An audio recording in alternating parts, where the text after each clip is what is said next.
বললেন যে আমি তো যেতে পারবো না, কারণ আসাদ ইবনে জুরারা হলো আমার খালাতো ভাই, তাকে তো আমি কিছু বলতে পারছি না, তো তুমি যাও, তুমি যে সোজা ওদেরকে বলে দাও যে আমাদের এলাকায় এসে আমাদের লোকজনকে তোমরা বেকুব বানাতে এসেছো, মানে ফিতনা সৃষ্টি করছো, যেটা আমাদের সমাজে বলেন না, ভালো কথা বললে, কোরআন হাদিসের কথা বললে বলে ফিতনা সৃষ্টি করছে। এইটার নামই হয়ে গেছে ফিতনা। হিকমতের দোহাই দিয়ে তারপরে আরও কিছু কথা বলে সঠিক কথাটাকে অনেক সময় মুসিবত মনে করছে মানুষ। এটা একটা সমস্যা। আমাদের সমাজের একটা বড় অংশ আছে, তারা সত্য কথা বা ইসলামের কথাটাকে মুসিবত মনে করে, এই জন্য বলে যে ফিতনা। কি বলার দরকার কি? যেটা জেনে আসছে এই সম্পর্কে এত জানতেই বা হবে কেন? তো এরকম ব্যাপার হলো তাদের মধ্যে। বলল যে মুসা ইবনে উমাইর কিসের দাওয়াত দিচ্ছে, ফিতনা সৃষ্টি করতে এসছে, আমাদের এলাকার মানুষকে বিভ্রান্ত করতেছে। তো উসাইদ ইবনে হুদায়রকে বলছে তুমি যাও, অস্ত্র নিয়ে তাদেরকে স্পষ্ট বলে আসো যে এখানে থাকতে হলে এসব আজে বাজে কথা বলা যাবে না। তো উসাইদ ইবনে হুদায়র খুব রাগান্বিত হয়ে প্রস্তুতি নিয়ে রওনা হয়েছেন। তখন তাকে দেখে আসাদ ইবনে জুরারা বলল যে এই যে দুইজন নেতার কথা বলেছিলাম, নেতার মধ্যে এটা একজন নেতা, তো এই আসছে, আপনি তাকে ইসলামের কথা বলার চেষ্টা করুন, যদি শুনে ভালো কথা, কারণ ইনারা ইসলাম গ্রহণ করলে সমাজ পরিবর্তন হয়ে যাবে, সমাজের বহু মানুষ আছে এদেরকে অনুসরণ করে। তো উনি যখন চলে আসছেন, এসে কিন্তু সেই বুঝতে পারছেন আসার কারণ যেটা ছিল, এসে কিন্তু শুরু করেছেন এসে বলা যে হ্যাঁ তোমরা কেন এখানে এসেছো, এই কাজে। মুসা ইবনে উমাইর তাকে অনুরোধ করলেন যে আমি আপনাদের সাথে বা আপনার সাথে কিছু কথা বলতে চাই, তো যদি আপনার ভালো লাগে আপনি শুনবেন, যদি আমার কথা পছন্দ হয় আপনি মানবেন, আর না মানলে আপনি মানবেন না, কিন্তু আপনি তো অনেক কথা বললেন, কেন এসেছে কঠোর ভাষায় প্রতিবাদ করলেন, কিন্তু আমার কিছু কথা এখন আছে আপনাকে শুনতে হবে, আপনি শুনেন, যদি ভালো লাগে আপনি শুনবেন। তো উসাইদ ইবনে হুদায়র বললেন, তার অস্ত্রটা মাটিতে রেখে দিয়ে বললেন ঠিক আছে বলো, তোমার কী বক্তব্য আছে বলো। তো উনি কোরআন তেলাওয়াত শুরু করলেন, ইসলামের কথা বললেন। তো তারপরেই রাবি বলছেন, যিনি বর্ণনা করছেন এই ঘটনা, উনি বলছেন যে আমরা কি আগে শুরু করে দিয়েছি নাকি, না তোমাদের আসতে দেরি হয়েছে? আচ্ছা আচ্ছা। তো মুসা ইবনে উমাইর তখন তাকে ইসলামের কথা বললেন, কোরআন তেলাওয়াত করলেন। তো রাবি বলছেন যে যখন মুসা ইবনে উমাইর কোরআন তেলাওয়াত করতে শুরু করেছেন বা কথা বলতে শুরু করেছেন, তখনই আমি তার চেহারায় মানে আমি চমক লক্ষ্য করেছি। উসাইদ ইবনে হুদায়রের চেহারা একটা পরিবর্তন আসতে শুরু করেছে সাথে সাথে। এবং যখনই কথা বলা শেষ হয়েছে তখন বলছে, খুবই তো উত্তম কথা তুমি বললে বা আপনি বললেন, তো তোমাদের এই ধর্মে যদি কেউ বা এই দিনে প্রবেশ করতে চায় তাহলে কি করতে হবে বলো। বলো যে আপনি গোসল করুন, কাপড় পরিবর্তন করুন, তারপর সত্যের সাক্ষ্য দিন, শাহাদাতাইন পাঠ করুন, সালাত আদায় করুন। তারপর উসাইদ ইবনে হুদায়র বললেন যে আমার উপরে একজন নেতা আছে, আরও বড় একজন, উনাকে যদি বুঝাতে পারো তোমরা, তাহলে আরও পরিবর্তন হবে, আরও ভালো কিছু আশা করা যায়, আমি তোমাদের কাছে পাঠিয়ে দিচ্ছি। তো উসাইদ ইবনে হুদায়র যখন যাচ্ছিলেন, তার যাওয়ার গতিবিধি দেখে সাদ ইবনে মুআজ, উনি তো খুব বুদ্ধিমান নেতা, উনি কিন্তু বুঝে গেছেন যে মানে যেভাবে যে চেহারা নিয়ে গেছে, আসার সময় তো সেটা বোঝা যাচ্ছে না।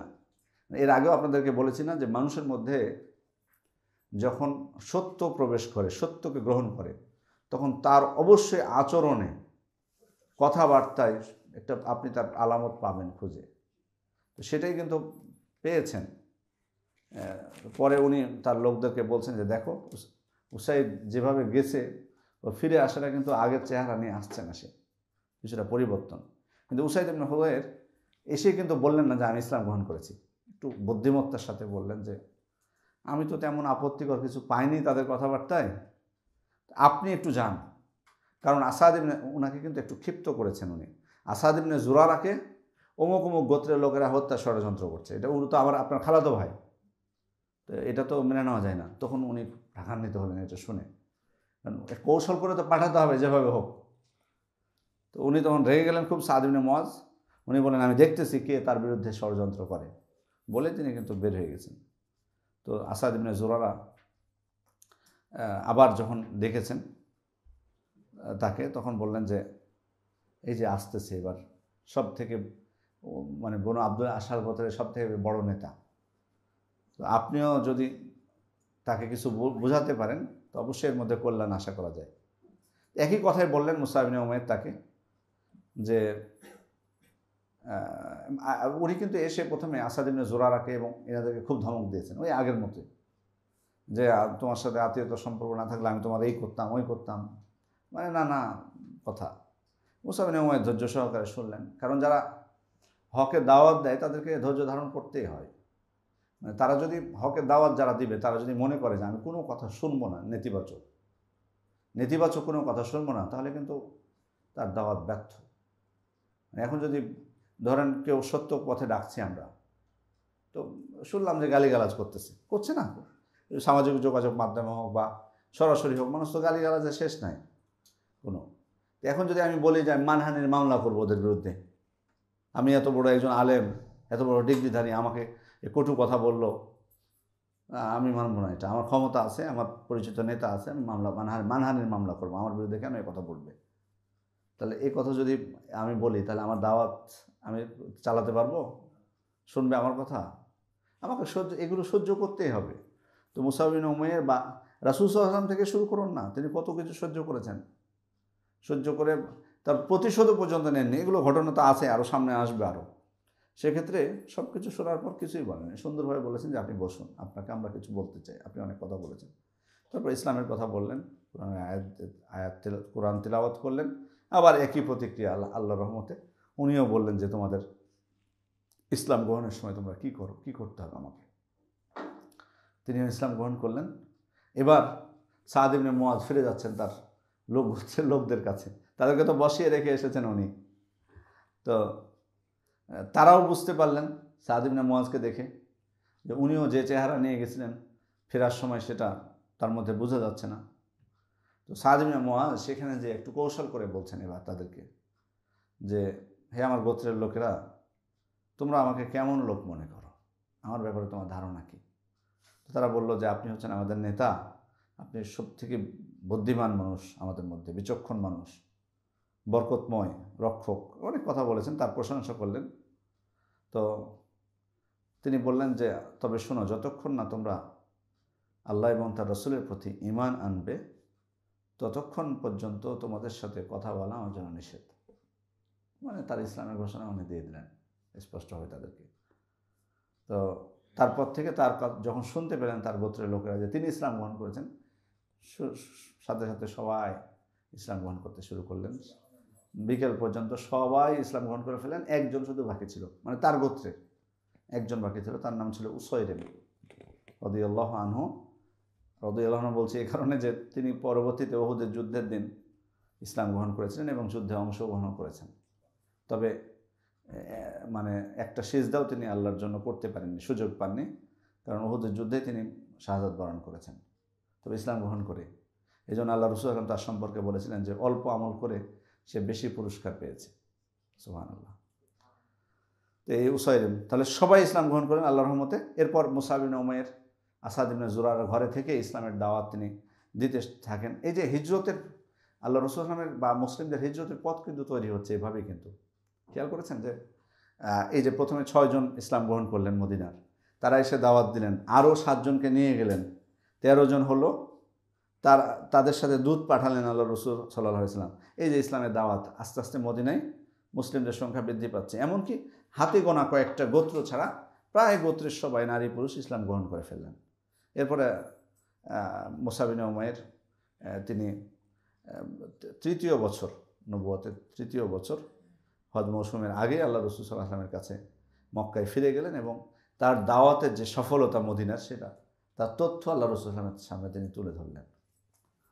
তো এরপর তো দ্বিতীয় বায়াতে আকাবা, যেটা অর্থাৎ এটার ঘটনাটা হলো যে এবার কিন্তু মুসলিমদের সংখ্যা তো বৃদ্ধি পেয়েছে, তারা হজ করতে আসছেন। তো তারা আস্তে আস্তে চিন্তা করছিলেন যে আল্লাহ রাসূল সাল্লাল্লাহু আলাইহি ওয়াসাল্লাম মক্কায় অবস্থান করছেন, এত নির্যাতনের শিকার হচ্ছেন, পাহাড়ে পাহাড়ে দাওয়াত দিচ্ছেন, হোঁচট কাটছেন, রক্তাক্ত হচ্ছেন, তো আর কতদিন আল্লাহ রাসূল সাল্লাল্লাহু আলাইহি ওয়াসাল্লাম এত কষ্ট করবেন? তো তো আমরা তো মদিনাবাসী, আমরা ইসলাম গ্রহণ করে নিয়েছি বেশিরভাগই, তো আমরা তো তাকে আমাদের ওখানে নিয়ে যেতে পারি। তো তারা নিজেদের মধ্যে কথা বললেন। কথা বলার পর তাদের মধ্যে আবদুল্লাহ ইবনে হারাম ওনাকে বললেন, উনি তখন ইসলাম গ্রহণ করেননি, রাস্তায় ওনাকে স্পষ্টভাবে ইসলামের দাওয়াত দিলেন এবং বললেন যে আমরা আল্লাহ রসুল সাল্লামের সাথে ফাইনাল কথা বলতে চাই, তাকে নিয়ে যেতে চাই মদিনায়। এখন সেখানে কিন্তু হজে কিন্তু শুধু যে মুসলিমরা গেছিলেন এটা কিন্তু না, তখন তো কাফের মুশরিক সবাই কিন্তু হজ করতো ওই সময়। তো মদিনাবাসীদের মধ্যে যারা মুসলিম অমুসলিম সবাই এক গ্রুপে একসাথে কিন্তু হজে এসেছে। তো মুসলিমরা তারা তখন গোপনে সিদ্ধান্ত নিলেন যে আমরা আল্লাহ রসুল সাল্লামের সাথে বসবো, অমুসলিমদেরকে বাদ দিয়ে, তাদেরকে না জানিয়ে। তো যোগাযোগ করলেন তারা আল্লাহ রসুল সাল্লাল্লাহু আলাইহি ওয়াসাল্লামের কাছে। তারপর চিন্তা করলেন যে আয়ামুত তাশরিকের দিনে রাত্রে আমরা আল্লাহ রসুল সাল্লামের কাছে সাথে মিলিত হব গোপনে, সবাই যখন ঘুমিয়ে যাবে তখন। তো কাব বিন মালিক রাদিয়াল্লাহু আনহু তিনি বিবরণ দিচ্ছেন যে সবাই আমরা চুপি সারে সবাই যখন ঘুমিয়ে গেল, চড়ুই পাখির মতো করে নিজের বাসা থেকে বের হলাম। আমরা মোট ছিলাম 75 জন, 73 জনই পুরুষ আর 2 জন ছিল নারী। তো এসে একটা জায়গা নির্ধারিত ছিল, তো সেখানে আল্লাহ রসুল সাল্লাল্লাহু আলাইহি ওয়াসাল্লাম আসলেন এবং তার সাথে আসলেন তার চাচা আব্বাস রাদিয়াল্লাহু আনহু, আব্বাস ইবনে আব্দুল মুত্তালিব। তো তখনও উনি ইসলামের কথা তিনি প্রকাশ করেননি বা ইসলাম গ্রহণ করেননি তখনও আব্বাস রাদিয়াল্লাহু আনহু। তো এসে কথা যখন শুরু হবে, তো কথা শুরুতেই কথা বলা শুরু করলেন রাসূলের চাচা আব্বাস রাদিয়াল্লাহু আনহু। তিনি স্পষ্টভাবেই সবাইকে বললেন, যেহেতু মদিনাবাসীরা কেন একত্রিত হচ্ছে, এটার উদ্দেশ্যটা কী, যে তারা আল্লাহ রসুল সাল্লাল্লাহু আলাইহি ওয়াসাল্লামকে মদিনায় নিয়ে যাবে। এজন্যই কিন্তু মানে এই মিটিংটা বা এই বৈঠকটা হচ্ছে কিন্তু এই উদ্দেশ্যে, যে তারা আল্লাহ রসুল সাল্লাল্লাহু আলাইহি ওয়াসাল্লামের সাথে কথা ফাইনাল করবে, তারা নিয়ে যাবে মদিনায়। ওই জন্যই কিন্তু আব্বাস রাদিয়াল্লাহু আনহু এসেছেন। এসে উনি প্রথম কথা শুরু করছেন, উনি বলছেন যে দেখো, মুহাম্মদ সাল্লাল্লাহু আলাইহি ওয়াসাল্লাম নির্যাতনের শিকার হচ্ছে এটা ঠিক, কিন্তু উনি কিন্তু আছেন আমাদের মধ্যে। যেটাই হোক, যেটুক শক্তি সম্মান যেটুকু নিয়ে হোক, আমাদের প্রচেষ্টায় হোক, আছে, নিরাপদের সাথে আছে, দাওয়াতি কাজ করছে। কিন্তু মানে তোমরা যদি নিয়ে যেতে চাও, এখন তোমাদের কি চিন্তা, নিয়ে যাওয়ার পর যদি তাকে ছেড়ে দাও তাহলে কিন্তু এটা তো মারাত্মক ভুল হবে তোমাদের। নিয়ে যেতে চাচ্ছ ঠিক, কিন্তু নিয়ে যাওয়ার পর যদি তাকে ছেড়ে দাও, তার হেফাজত তোমরা না করো, তার থেকে তো উনি আমাদের এখানে আছে, আমরা তো বিরোধী আছে কিন্তু আমরা তো আছি, তাকে তো নিরাপত্তা দিচ্ছি, এখানে থাকাই তো ভালো। মানে উনি ওনার নিজের আশঙ্কার কথাটা সতর্ক করে দিলেন মদিনাবাসীকে। নিয়ে যাচ্ছ কিন্তু মানে বোঝাতে চাইলেন যে তোমরা তাকে নিরাপত্তা দিবে, হেফাজত করবে, এ প্রতিজ্ঞা নিয়ে তোমাদেরকে নিয়ে যেতে হবে। এই কথা যদি দাও তাহলে আমরা রাজি হব নিয়ে যেতে। তো কাব ইবনে মালিক বলছেন যে আমরা রাসূল সাল্লাল্লাহু আলাইহি ওয়াসাল্লামের চাচার কথা শুনে রাসূল সাল্লাল্লাহু আলাইহি ওয়াসাল্লামকে বললাম যে আল্লাহ রসুল, আপনি এবার বলুন আপনি কি বলতে চান, তো বা আপনি আমাদের কাছে কোনো অঙ্গীকার নিতে চান কিনা, নিতে পারেন আপনি আমাদের কাছ থেকে অঙ্গীকার। তো রাসূল সাল্লাল্লাহু আলাইহি ওয়াসাল্লাম তাদের কাছ থেকে অঙ্গীকার গ্রহণ করলেন। অঙ্গীকারের দফাগুলো ছিল একটা হলো যে ভালো মন্দ সকল অবস্থায় আমার কথা শুনবে এবং মানবে, সর্ব অবস্থায় ভালো থাকবে, কষ্টে থাকবে, যখনই থাকবে, মানে সর্ব অবস্থায় আমার আনুগত্য তোমাদেরকে করতে হবে, এটা প্রথম শর্ত। তারপরে সচ্ছল অসচ্ছল উভয় অবস্থায় তোমাদেরকে দান করতে হবে, যেটা মুমিনের বৈশিষ্ট্য কোরআনে বলা হয়েছে, আল্লাযীনা ইউনফিকুনা ফিস-সাররাই ওয়াদ-দাররা। সচ্ছল অসচ্ছল, সচ্ছল অবস্থায় তো মানুষ দান করতে পারে, অসচ্ছল অবস্থায় কীভাবে দান করবে? হ্যাঁ, যে কথা দিয়ে মানে বাকি রাখবে, কীভাবে বলে না? সচ্ছল অবস্থায় দান করতে হবে, অসচ্ছল অবস্থায় কীভাবে দান হবে? উনি বলেছেন যে দিবে, প্রতিশ্রুতি দিবে, এটা একটা প্রতিশ্রুতি দিবে। আমাদের দেয় না, আমাদের বিভিন্ন মসজিদে বা জালসাগুলোতে ঘোষণা দেয় না যে 5,000 টাকা দেবো আমি, অনেকে দেয় না, ঘোষণা দিয়ে বড় বড় ঘোষণা দেয় 50,000 টাকা 1 লাখ টাকা দিয়ে, পরে আর নাই, কম থাকলে কম দেবে, যে এটাই আসলে উদ্দেশ্য। অসচ্ছল অবস্থায় মানে যার যেটুকু সামর্থ্য আছে, মানে অল্প দিবে, 2 টাকায় দিবে, 5 টাকায় দিবে, যে যতটুকু দিবে। তো যাই হোক, তৃতীয় হলো সৎ কাজের আদেশ দিবে, অসৎ কাজ থেকে নিষেধ করবে, আল্লাহর পথে উঠে দাঁড়াবে, তার ব্যাপারে কারো ভৎসনা তিরস্কারের পরোয়া করবে না। লা ইয়াখাফু ফিল্লাহি লাউমাতা লাইম। তারপর তোমাদের কাছে যাওয়ার পর আমাকে তোমরা সাহায্য করবে, যেভাবে নিজেদের তোমরা নিজেকে এবং সন্তানদের হেফাজত করো সেভাবে আমাকে হেফাজত করতে হবে। এগুলো ছিল দফা বায়াতের। তো এখানে এগুলো উল্লেখ করার পর সেখানে কিন্তু একজন বলে বসলেন যে আল্লাহ রসুল, আমরা তো যেগুলোর কথা আপনি বলেছেন আমরা বায়াত করব, কিন্তু একটা জিনিস মনে রাখবেন যে আমরা কিন্তু মদিনায় ইহুদিদের সাথে আমাদের একটা চুক্তি আছে, সেই চুক্তি অনুযায়ী আমরা চলতেছি। এখন আপনাকে নিয়ে যাওয়ার অর্থ হলো তাদের সাথে আমাদের চুক্তি ছিন্ন হবে। এখন আগের যে চুক্তি ছিল এই চুক্তি আমাদের ছিন্ন করতে হবে। এখন আমরা আপনাকে নিয়ে গেলাম, নিয়ে যাওয়ার পর আপনি আপনার নিজের কওমের সাথে পরবর্তীতে জয়যুক্ত হয়ে গেলেন, তারপর আপনি আমাদেরকে ছেড়ে চলে আসবেন কিনা। নিয়ে তো যাচ্ছি, এটা যেমন আপনি চাচ্ছেন, আমাদের পক্ষ থেকে তো একটু নিশ্চয়তার প্রয়োজন যে আপনি যদি জিতে যান তাহলে কি আপনি আমাদেরকে রেখে আবার চলে আসবেন, ফেলে চলে আসবেন আমাদেরকে? তো আল্লাহ রসুল সাল্লাম বলেন যে না, কখনো এটা হবে না, বরং তোমাদের রক্ত আমার রক্ত, তোমাদের ধ্বংস আমার ধ্বংস বলে গণ্য হবে। আমি তোমাদের আর তোমরা আমার। তোমরা আমার সাথে যুদ্ধ করবে, আমিও তোমাদের সাথে যুদ্ধ করব। তোমরা যাদের সাথে সন্ধি করবে, আমিও তাদের সাথে সন্ধি করব। কিন্তু আমি তোমাদের সাথে আছি, এ ব্যাপারে তোমরা চিন্তা করবে না। তো এই কথা বলার পর বায়াত যখন করতে যাবেন তখন দুইজন, মানে যারা বায়াত করছেন, যে কতজন ছিলেন তারা, কতজন বললাম 75 জন না, তারাই নিজেরাই তাদের মধ্যে থেকে দুইজন উঠে তারা নিজেদেরকে সতর্ক করছেন, বায়াত করার আগে নিজেদেরকে সতর্ক করছেন।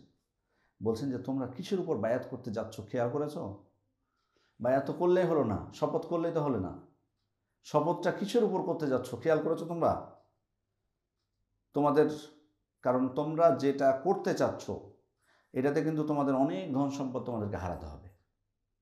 খেয়াল করো, তোমাদের নেতৃস্থানীয় তোমরা যারা আছো, নেতা আছো, তোমাদের হয়তো অনেককে হত্যা করা হতে পারে, তোমাদেরকে তোমাদের ধন সম্পদ অনেক কিছু ত্যাগ করতে হতে পারে। তারপরে আরেকজন আসাদ ইবনে জুরারাও তিনিও বলেছিলেন যে ইয়াসরিববাসী, তোমরা তো বায়াত করতে যাচ্ছ, একটু ধৈর্য ধরো, একটু থামো। কারণ তাকে মুহাম্মদ সাল্লাল্লাহু আলাইহি ওয়াসাল্লামকে মদিনায় নিয়ে যাওয়ার অর্থ হলো সমগ্র আরবদের সাথে শত্রুতা সৃষ্টি করে দিলে তোমরা। মানে এখন তুমি মুহাম্মদ সাল্লাল্লাহু আলাইহি ওয়াসাল্লামকে নিয়ে যাবা, তার অর্থ হলো যে সমস্ত আরবরা তোমাদের এখন শত্রু হলো। এখন সমগ্র আরবের শত্রুতার অর্থ হলো তলোয়ারের ঝনঝনানি, মানে যুদ্ধ তোমাদের উপর কিন্তু এখন চেপে বসবে। এখন তোমরা যদি এগুলো সব কিছু মোকাবেলা করতে পারো তাহলে নিয়ে যাও, আর যদি তোমাদের এটুকু না থাকে সাধ্য, এখনই তোমরা বায়াত থেকে দূরে থাকো, প্রয়োজন নাই নিয়ে যাওয়ার থাকে। তো যাই হোক, কিন্তু তারা দৃঢ় ছিলেন, তাদের নিয়তে তারা ছিলেন দৃঢ় যে না, আমরা সব কিছু করবো, সমস্যা নেই। কারণ আসলে তো তারা দুনিয়াবি কোনো কারণে নিয়ে যাচ্ছেন না, যেসব ভয় করবেন। কারণ অলরেডি তারা মুসলিম, ইসলাম গ্রহণ করেছেন, আখিরাতের ভয়, আল্লাহর ভয় তাদের মধ্যে, ওই জন্য দুনিয়ার জীবনটা তাদের কাছে তুচ্ছ। সুতরাং সব কিছু করতে রাজি আছি, আল্লাহ রসুল সাল্লাল্লাহু আলাইহি ওয়াসাল্লামকে নিয়ে যাচ্ছি, তার জন্য সব কিছু করতে আমরা রাজি আছি। এরপর তারা বায়াত করলেন। বায়াত করার পর আল্লাহ রসুল সাল্লাল্লাহু আলাইহি ওয়াসাল্লাম তাদের মধ্য থেকে 12 জনকে নকিব নিযুক্ত করলেন, নেতা নিযুক্ত করলেন। ওই তাদের মধ্য থেকে বিভিন্ন, তার মধ্যে খাজরাজ গোত্রে ছিল 9 জন, আর আউস গোত্রে ছিল 3 জন। এই মোট 12 জনকে তিনি নকিব নিযুক্ত করে তাদেরকে নিজ নিজ গোত্রের দায়িত্ব তিনি দিয়েছিলেন। এবং তাদের কাছ থেকে আলাদাভাবে, এই যে 12 জন যে নেতা নকিব ছিল, তাদের কাছ থেকে আলাদাভাবে আবার শপথও নিলেন তাদের দায়িত্বের জন্য। এইদিকে কিন্তু শয়তান, সে কিন্তু এই যে বৈঠক হলো, এই বৈঠকের বিষয়টা কিন্তু সে চিৎকার দিয়ে ফাঁস করে দিতে চাইল। এখন এদিকে যখনই কুরাইশদের মাথায় বা কানে গেছে এই কথা যে আল্লাহ রসুল সাল্লাল্লাহু আলাইহি ওয়াসাল্লাম গোপনে বৈঠক করেছেন, সাথে সাথে কিন্তু ওরা কিন্তু দিশেহারা হয়ে পড়েছে সংবাদ শুনে। তো এটা শোনার পরেই বড় বড় কুরাইশ নেতারা, তারা এই মদিনাবাসীদের যে তাঁবু ছিল হজের সময়, এই তাঁবুর কাছে চলে গেছে। তো তাঁবুতে তো তখনও তো মুসলিমদের সংখ্যা কম, কারণ 75 জন, আর বেশিরভাগই তো অমুসলিম। তো তাদের কাছে যে জিজ্ঞেস করছে যে মুহাম্মদ সাল্লাল্লাহু আলাইহি ওয়াসাল্লামের কাছে তোমরা নাকি বায়াত গ্রহণ করেছো, বায়াত নিয়েছো, তাকে নিয়ে যাওয়ার বিষয়ে বা কিছু। তো ওরা যাদেরকে জিজ্ঞেস করেছে তারা আসলে জানে না, অমুসলিম। ওরা বললো যে না তো, আমরা তো কিছুই জানি না। তো ওদের মধ্যে আবদুল্লাহ ইবনে উবাই ছিল। আবদুল্লাহ ইবনে উবাই সে তো বড় নেতা। তো সে বলল যে না, আমি আমি তো জানি না, আমার আমার আর আমার সাথে যারা মদিনা এসেছে যারা, তারা কখনোই আমাকে না জেনে কিছু করবে না। এবং ওর মানে কত তার দৃঢ় ছিল, সে এই কথা বলছে যে যদি আমি নাও আসতাম মানে মক্কায়, তবু আমার সাথে পরামর্শ না করে এই মোহাম্মদ সাল্লাল্লাহু আলাইহি ওয়াসাল্লামের কাছে ওরা বায়াত করতে যাবে না বা এই করতে যাবে না। মানে আমি মদিনাতে থাকলেও আমার সাথে পরামর্শ তারা করতো। আর এখানে এসছি আমি, এখানে পরামর্শ না করে তারা মোহাম্মদ সাল্লাল্লাহু আলাইহি ওয়াসাল্লামের সাথে সাক্ষাৎ করতে যাবে, বায়াত করতে যাবে, এটা সম্ভব না। তো সে যখন খুব দৃঢ়তার সাথে বলেছে, তখন মক্কার মুশরিকরা মনে করেছে যে আসলে তাহলে মনে হয় এরকম কোনো কিছু ঘটেনি, এটা এমনি হয়তো আমাদের কাছে কানে এসছে। শয়তান চিৎকার দিয়ে বলেছে, বুঝতে পারছেন, উড়ো সংবাদ হতে পারে। কিন্তু পরবর্তীতে যে কোনোভাবে হোক নিশ্চিত হয়ে গেল কুরাইশরা যে না, বায়াত কিন্তু সংগঠিত হয়েছে এবং আল্লাহ রাসূল সাল্লাল্লাহু আলাইহি ওয়াসাল্লামকে নিয়ে যাবে, তারা নিরাপত্তা দেবে, এই বায়াত তারা করে গেছে। যখন মক্কাবাসীরা নিশ্চিত হলো, মক্কার মুশরিকরা, এ সময় কিন্তু মদিনার যারা, তারা কিন্তু রওনা হয়ে গেছে অলরেডি রাস্তায়। এটা শুনে কিন্তু তারা পিছু মানে তাদের পিছু ধরেছে, যারা যারা বায়াত করেছিল তাদেরকে ধরার জন্য। যাই হোক, ধরতে পারেনি। সম্ভবত একজন সাদ ইবনে উবাদা, তাকে ধরে ফেলেছিল। তাকে ধরে ফেললো। পরে যখন নিয়ে গেল মক্কায়, তখন মুতাইব ইবনে আদি এবং হারিস ইবনে হারফ তারা ছাড়িয়ে দিলেন। কারণ এই সাদ ইবনে উবাদার আশ্রয়ে তারা সিরিয়ায় যেতেন বাণিজ্য করতে। এ কারণে তাদের নিজেদের স্বার্থে বললেন যে না, একে কিছুই করা যাবে না, ছেড়ে দাও। তারপর ছেড়ে দিল। এরপর তো বায়াত যখন সম্পূর্ণ হয়ে গেল, আল্লাহ রাসূল সাল্লাল্লাহু আলাইহি ওয়াসাল্লাম সাহাবা ইকরামকে অনুমতি দিলেন মদিনায় হিজরত করার জন্য। তিনি অনুমতি দিয়ে দিলেন এবার মদিনা মুসলিমদেরকে, যে তোমরা যারা নির্যাতনের শিকার হচ্ছ, তোমরা মদিনায় হিজরত করতে পারো, কোনো অসুবিধা নেই। তো এবার আল্লাহ রাসূল সাল্লাল্লাহু আলাইহি ওয়াসাল্লামের আশ্বাস পেয়ে, মদিনাবাসীদের আশ্বাস পেয়ে মুসলিমরা একে একে হিজরত করতে শুরু করলো। মক্কার মুশরিকরা তারা নির্যাতন করছিল, কিন্তু তারা কিন্তু নির্যাতন করবে ঠিক, কিন্তু তারা কিন্তু কখনোই চাইবে না যে মক্কা ছেড়ে এরা চলে যাক কোথাও। এই জন্য হাবাসা হিজরতের সময় কিন্তু বাধা দেওয়ার তারা চেষ্টা করেছে। তো এখানেও কিন্তু তারা চেষ্টা অব্যাহত রাখলো যাতে মুসলিমরা কোনোভাবেই না যায়। যেমন একটি ঘটনা আপনাদেরকে বলি, উম্মে সালামা রাদিয়াল্লাহু আনহা, তিনি কিন্তু আবু সালামা এবং উম্মে সালামা, মানে উম্মে সালামার স্বামী হচ্ছে আবু সালামা, যে উম্মে সালামা পরবর্তীতে উম্মাহাতুল মুমিনদের অন্তর্ভুক্ত হয়েছেন, রাসূল সাল্লাল্লাহু আলাইহি ওয়াসাল্লামের স্ত্রী হয়েছেন, সে উম্মে সালামার ঘটনা। তো তার স্বামী এবং তিনি প্রথম দিকে ইসলাম গ্রহণ করেছিলেন, ইসলামের হাবাসা হিজরতকারীদের মধ্যেও কিন্তু তারা ছিলেন। তো এই মদিনায় হিজরতকারীদের মধ্যেও তারা প্রথমেই তারাও ইচ্ছা পোষণ করলেন যে হিজরত করবেন। তো হিজরত যখন করছিলেন, তখন এই উম্মে সালামার পরিবার, তারা উম্মে সালামাকে ছাড়তে রাজি হলেন না। তারা আবু সালামাকে, তার স্বামীকে বললেন যে তুমি হিজরত করছো করো, তুমি হিজরত করছো করো, কিন্তু আমাদের মেয়েকে আমরা মদিনায় যেতে দেব না, সে মক্কাতে থাকবে। তো যাই হোক, অনেক তর্ক বিতর্ক হয়। শেষে আবু সালামা বাধ্য হন একাই যেতে। এদিকে ওই আবু সালামাকে যেহেতু উম্মে সালামাকে যেতে দিল না তার পরিবার, এতে আবু সালামার গোত্রের লোকদের একটু মানে এটা কিছুটা তাদের আত্মসম্মানে লাগলো। মানে তোমাদের মেয়েকে তোমরা যেতে দিবা না, মানে এটা তো ঠিক না। এই জন্য তাদের একটা ছেলে ছিল, ওই ছেলেটাকে এই আবু সালামা গোত্রের লোকেরা জোর করে ছিনিয়ে নিয়ে চলে আসলো। এমনকি কোনো কোনো বর্ণনায় আছে যে টানাটানি করতে করতে তার হাত উপরে চলে গেছিল এই দুই গোত্রের লোকজন। মানে এরা দিবে না ওই বাচ্চা, উম্মে সালামার গোত্রের লোক আর আবু সালামার গোত্রের লোক ওই বাচ্চাটাকে নিয়ে যাবে। ওদের রাগ যে কেন যেতে দিবে না তোমরা, তাহলে তোমাদের কাছে আমাদের বাচ্চা রাখবো না, আমাদের কাছে নিয়ে যাব। এই করে বাচ্চাকে ছিনিয়ে নিয়ে চলে গেল। এখান থেকে এখানে মিসকিন হলো কে, উম্মে সালামা রাদিয়াল্লাহু আনহা। মানে স্বামীও হারালেন, বাচ্চাও হারালেন। স্বামীও চলে গেল মদিনায় হিজরত করে, এদিকে বাচ্চা নিয়ে চলে গেল এরা। তো উনি বলছেন যে প্রতিদিন উম্মে সালামা রাদিয়াল্লাহু আনহা, মানে যেখানে যে জায়গা থেকে দুইজনকে বিচ্ছিন্ন করা হয়েছিল তার স্বামীর থেকে, ওই জায়গাতে প্রতিদিন যেতেন আর সেখানে যেয়ে সবসময় কাঁদতে থাকতেন।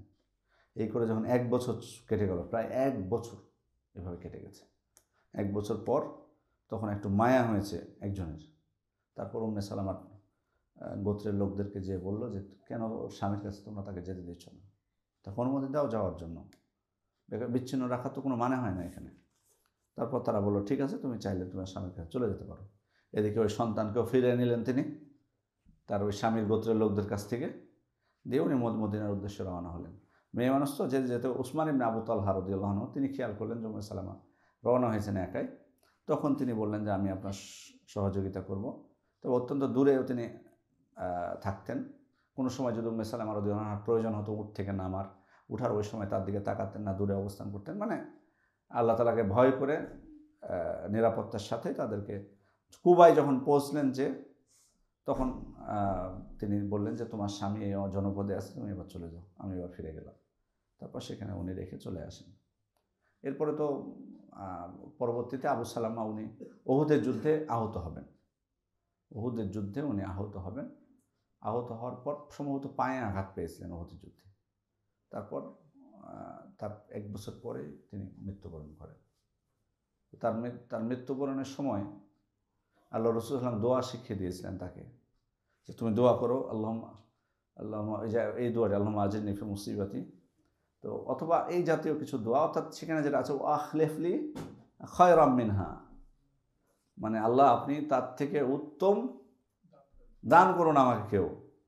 উম্মে সালামার বর্ণনা যে আমার ইতস্তত বোধ হচ্ছিল খুব এই দোয়াটা, মানে এই কথাটা বলতে, যে আল্লাহ তার থেকে উত্তম কাউকে আমাকে জুটিয়ে দাও। মানে ওনার কথা হলো যে আবু সালামার থেকে আবার উত্তম কি হবে, মানে স্বামীর প্রতি তার কত ভালো ধারণা, সুবহানাল্লাহ, কত ভালো, এটা কিন্তু সম্পর্ক উচিত হাজব্যান্ডের প্রতি তার কত ভালো ধারণাটা কি, তার কি, যে তার থেকে আর ভালো কে হতে পারে। ওই জন্য ইতস্তত বোধ করছেন এই দোয়া করতে। কিন্তু বাস্তবে আল্লাহ তাআলা তার দোয়া কবুল করেছেন যখন আবু সালামার থেকে উত্তম ব্যক্তি তাকে বিবাহের প্রস্তাব দিলেন। কে তিনি? রাসূল সাল্লাল্লাহু আলাইহি ওয়াসাল্লাম। তো আল্লাহ রাসূল সাল্লাল্লাহু আলাইহি ওয়াসাল্লাম অবশ্য যখন বিবাহের প্রস্তাব দিয়েছিলেন উনি কিছু আপত্তি করেছিলেন কিছু বিষয়, যেমন আর একটা ছেলে আছে, তারপরে আরও কিছু বিষয়, উনি বয়স্ক বা এই জাতীয়। পরে সবগুলোই আল্লাহ রাসূল সাল্লাল্লাহু আলাইহি ওয়াসাল্লাম করে শেষে তারপর তো বিয়ে করলেন। সে উম্মে সালামা রাদিয়াল্লাহু আনহা বড়, তিনিও ইসলামের বিভিন্ন বিষয়ে যথেষ্ট জ্ঞান রাখতেন। আয়েশা রাদিয়াল্লাহু আনহার পরে তার স্থান বলা যায়। তো এইদিকে এটা একটা ঘটনা। তার মানে মানে আমি যেটা এখানে ঘটনাটা বলার উদ্দেশ্য হলো যে হিজরতের সময় শান্তি করে হিজরত করতে আবার পারেননি, মানে সেখানেও বাধা, মানে ওখানে তো নির্যাতনের শিকার হচ্ছে, সেই জন্য তো হিজরতটা মূলত, কিন্তু সেখানেও হিজরত শান্তি মতো করতে পারছে না, তারা বাধা দিচ্ছে। এদিকে সুহাইব রুমি, যিনি মদিনায় হিজরত করতে যখন চাইলেন, তো উনি রোম থেকে এসেছিলেন। তো মক্কাবাসীরা এইবার বাধা সাজলো, তুমি হিজরত করবা মানে, তুমি তো যখন এসেছিলা তখন তুমি একবার নিঃস্ব ছিলা, কিছুই তোমার ছিল না। এখানে এসে তুমি ব্যবসা বাণিজ্য করেছো, তোমার সম্পদ হয়েছে, তোমার উন্নতি হয়েছে সব কিছু, আর এখন তুমি চলে যাবা। ঠিক আছে যাও, কিন্তু তোমার এক বিন্দু কোনো সম্পদ তুমি কিন্তু নিয়ে যেতে পারবে না, খালি হাতে তোমাকে যেতে হবে। মদিনায় যদি খালি হাতে যেতে চাও, তোমার সম্পদ সব আমাদেরকে দিয়ে যেতে হবে, তাহলে তুমি যেতে পারবো। তো বলে ঠিক আছে, তোমাদের যদি প্রয়োজন হয় সেটা নাও, কিন্তু আমি মদিনায় হিজরত করবো, আমি দরকার নেই। সব কিছু দিয়ে তিনি হিজরত করলেন। এদিকে ওমর ইবনুল খাত্তাব, আয়াশ ইবনে রবিয়া, হিশাম ইবনে আস ইবনে ওয়াইল, তারাও হিজরত করলেন। আয়াশ ইবনে রবিয়ার ক্ষেত্রে বাধা সৃষ্টি করেছিল তার মায়ের সন্তান, মানে পিতা আলাদা, মানে তাহলে হচ্ছে বৈপিত্রীয় ভাই আবু জাহাল ছিল তার বৈপিত্রীয় ভাই। আবু জাহাল বাধা সৃষ্টি করে রাস্তা থেকে কৌশলে তাকে ফিরিয়ে নিয়ে চলে আসে, ফিরিয়ে নিয়ে এসে তারপরে বেঁধে রাখে। এভাবে বেশ কিছু ঘটনা আছে যেগুলো থেকে বোঝা যায় যে হিজরতের সময় মানে হিজরত করতেও মুসলিমদেরকে তারা বাধা দিয়েছে। এরপর আল্লাহ রাসূল সাল্লাল্লাহু আলাইহি ওয়াসাল্লাম তিনিও মানে শুধুমাত্র শেষ পর্যন্ত বাকি ছিল আল্লাহ রাসূল সাল্লাল্লাহু আলাইহি ওয়াসাল্লাম, আবু বকর এবং আলী রাদিয়াল্লাহু আনহু। এছাড়া বাকি প্রসিদ্ধ যারা মুসলিম ছিলেন যাদের প্রায় সবাই ততদিনে ইসলাম গ্রহণ সম্পন্ন, মানে হিজরত সম্পন্ন হয়ে গেছে। এদিকে আল্লাহ রাসূল সাল্লাল্লাহু আলাইহি ওয়াসাল্লাম তিনি ইঙ্গিত দিয়েছিলেন আগেই যে আমাকে হিজরতের স্থান দেখানো হয়েছে, এবং যে মদিনার 2 লাববার মধ্যবর্তী খেজুর বাগান এলাকা, এটা তিনি বলেছিলেন। এবং আবু বকর রাদিয়াল্লাহু আনহু যখন হিজরতের অনুমতি চেয়েছিলেন তাকে অপেক্ষা করতে বলেছিলেন। আবু বকর রাদিয়াল্লাহু আনহু কিন্তু আগে থেকেই মানে তিনি কিন্তু ইঙ্গিত পেয়েছিলেন যে আল্লাহ রাসূল সাল্লাল্লাহু আলাইহি ওয়াসাল্লাম হিজরত করলে তাকে সঙ্গে নেবেন তিনি, এটা আগে থেকেই বুঝতে পেরেছিলেন, কারণ তাকে আল্লাহ রাসূল সাল্লাল্লাহু আলাইহি ওয়াসাল্লাম অনুমতি দেননি হিজরত করার জন্য। এরপর এদিকে তো ষড়যন্ত্র কিন্তু অব্যাহত আছে। তো তারা এই যে মুসলিমরা হিজরত করলো মদিনায়, এটাকে কিন্তু তারা বিরোধিতা তো করেছে, কিন্তু এটা তাদের জন্য বড় একটা হুমকি ছিল। মানে অনেক কিছুর জন্য তারা এটাকে নেতিবাচক হিসেবে দেখছিল মক্কার মুশরিকরা।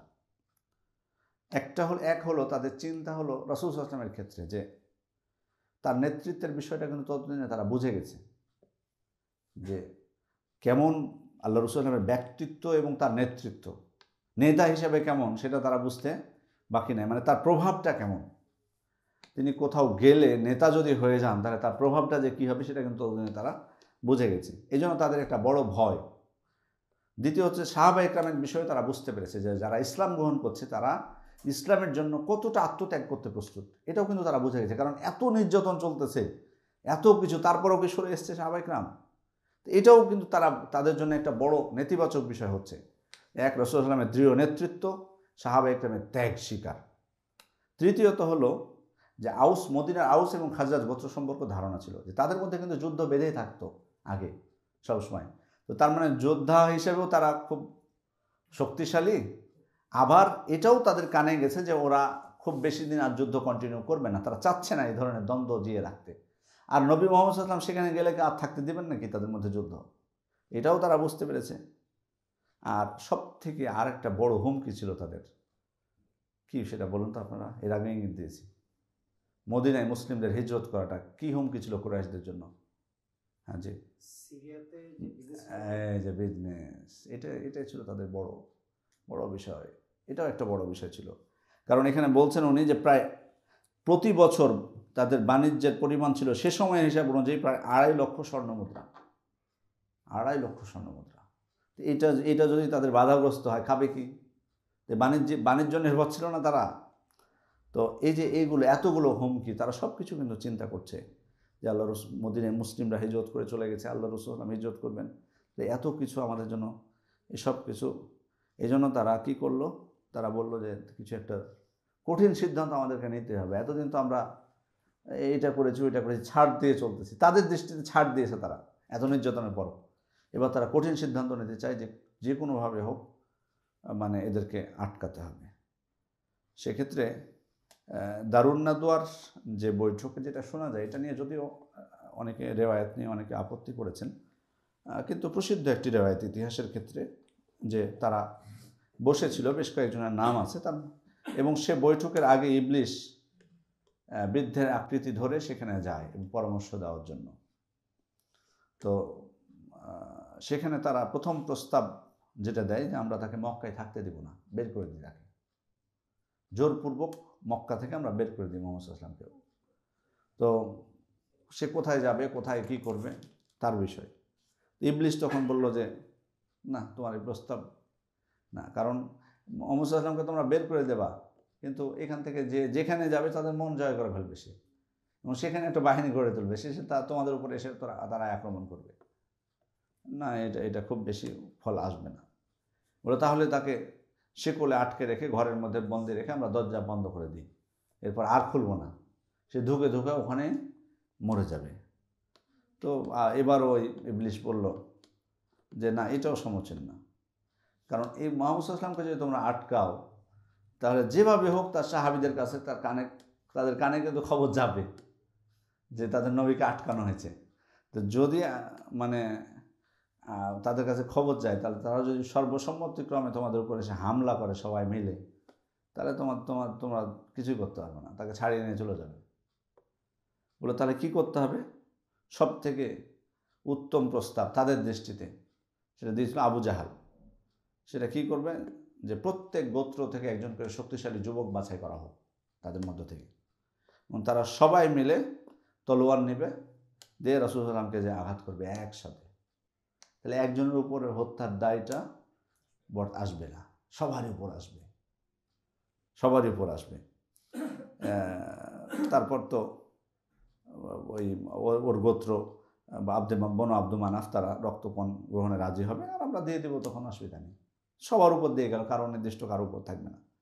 তো ওই বৃদ্ধরূপী শয়তান ইবলিস বলল যে এই প্রস্তাবটাই আসলে কার্যকর হতে পারে, এটাই ঠিক। তো এটার উপরেই তারা ঐক্যমত পোষণ করলো যে মুহাম্মদ সাল্লাল্লাহু আলাইহি ওয়াসাল্লামকে হত্যা করতে হবে। এদিকে আল্লাহ রাসূল সাল্লাল্লাহু আলাইহি ওয়াসাল্লাম জিবরিল আলাইহিস সালামের মাধ্যমে তাকে অনুমতি দিয়ে দিলেন হিজরত করার জন্য। ঠিক দুপুরের সময় আবু বকর রাদিয়াল্লাহু আনহুর বাড়িতে তিনি যাচ্ছিলেন, গেলেন এবং তাকে বললেন। এরপরে প্রস্তুতি সম্পন্ন করলেন। প্রস্তুতি সম্পন্ন করার পর আল্লাহ রাসূল সাল্লাল্লাহু আলাইহি ওয়াসাল্লাম রাত্রে বের হলেন। এখানে বের হওয়ার সময় বেশ কিছু ঘটনা পাওয়া যায় যে আল্লাহ রাসূল সাল্লাল্লাহু আলাইহি ওয়াসাল্লাম রাত্রে বের হওয়ার সময় তিনি কুরাইশরা তার বাড়ির সামনে অপেক্ষা করছিল, তিনি ধুলো ছুঁড়ে মেরেছিলেন তাদের মুখে, তারা দেখতে পায়নি, বা এই ধরনের ঘটনাগুলো আসলে সেইভাবে পরিষ্কারভাবে প্রমাণিত নয়, এগুলো ইতিহাসের অনেক গ্রন্থে আছে। ওলো আলাম, তবে আল্লাহ রাসূল সাল্লাল্লাহু আলাইহি ওয়াসাল্লাম যে বের হয়ে গেছেন এটা তার দেখতে পায়নি, বুঝতে পারেনি। এবং আল্লাহ রাসূল সাল্লাল্লাহু আলাইহি ওয়াসাল্লাম আলী রাদিয়াল্লাহু আনহুকে তার বিছানায় শুইয়ে দিয়েছিলেন, যে কারণে তিনি যখন রওনা হয়েছেন, আল্লাহ রাসূল সাল্লাল্লাহু আলাইহি ওয়াসাল্লাম মদিনায় যখন রওনা হলেন, মদিনা হলো মক্কা থেকে কোন দিকে আপনার জানা আছে? হ্যাঁ, মদিনা হচ্ছে মক্কা থেকে উত্তরে, আর মক্কা হচ্ছে মদিনার দক্ষিণে। জি, তো তাহলে আল্লাহ রাসূল সাল্লাল্লাহু আলাইহি ওয়াসাল্লাম মক্কা থেকে মদিনায় যেতে চাইলে কোন দিকে তাকে যাওয়া লাগবে? উত্তরে। কিন্তু উনি উত্তরে না যেয়ে দক্ষিণ দিকে হাঁটা শুরু করেছেন। খেয়াল করেছেন? দক্ষিণে, উল্টো দিকে। মক্কা থেকে মদিনা আসতে হলে এদিকে আসতে হবে, কিন্তু উনি উল্টো দিকে গেছেন। তো পরবর্তীতে তারা যখন অপেক্ষা করছিল হত্যা করার জন্য, তখন একজন কিন্তু মানে বুঝতে পারে যে রাসূল সাল্লাল্লাহু আলাইহি ওয়াসাল্লাম বের হয়ে গেছেন।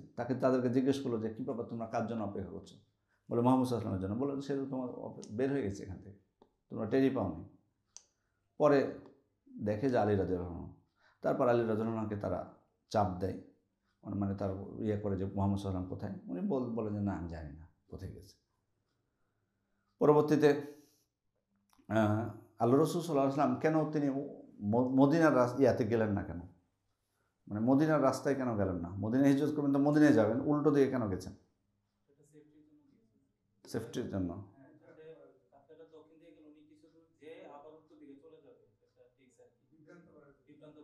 বিভ্রান্ত করার জন্য। কাফের তার আগেও আপনাকে বলতে হবে যে কাফেররা কেন দক্ষিণ ইয়াতে যাবে, উত্তরের দিকে যাবে। হ্যাঁ, আগে থেকে ইঙ্গিত তাদের কাছে ছিল, এবং এই যে বায়াত হচ্ছে, তারপরে মুসলিমরা হিজরত করছে, তাদের তো ধারণা আছে যে কোনো সময় হিজরত করতে পারে, যদিও নিশ্চিত ছিল না তারা। রাসূল হিজরতের বিষয়টা তারা নিশ্চিত ছিল না। তো সে দৃষ্টিকোণ থেকে তারা রাসূল বুঝতে পারলেন যে তারা তো খুঁজতে মদিনার রাস্তাতেই যাবে, ওই জন্য উনি প্রথমে মদিনার রাস্তায় যাননি, ভিন্ন দিকে গেছেন। এবং সেখানে গারে সাউর পর্বত যেটা, সেখানে যে তিনি কয়েকদিন অবস্থান করেছেন সেখানে। তো শত্রুরা তো এদিকে বিভিন্ন দিকে খোঁজাখুঁজি শুরু করলো। তো সেখানে কিন্তু বেশ কিছু ঘটনা আছে, অনেক বানানো বেশ কিছু ঘটনা আছে আমাদের সমাজে, যে মাকড়সা যে করে দিয়েছিল, জাল বুনে দিয়েছিল, ব্যয় করেছিল, এই ধরনের ঘটনা কোনো সত্যতা পাওয়া যায় না।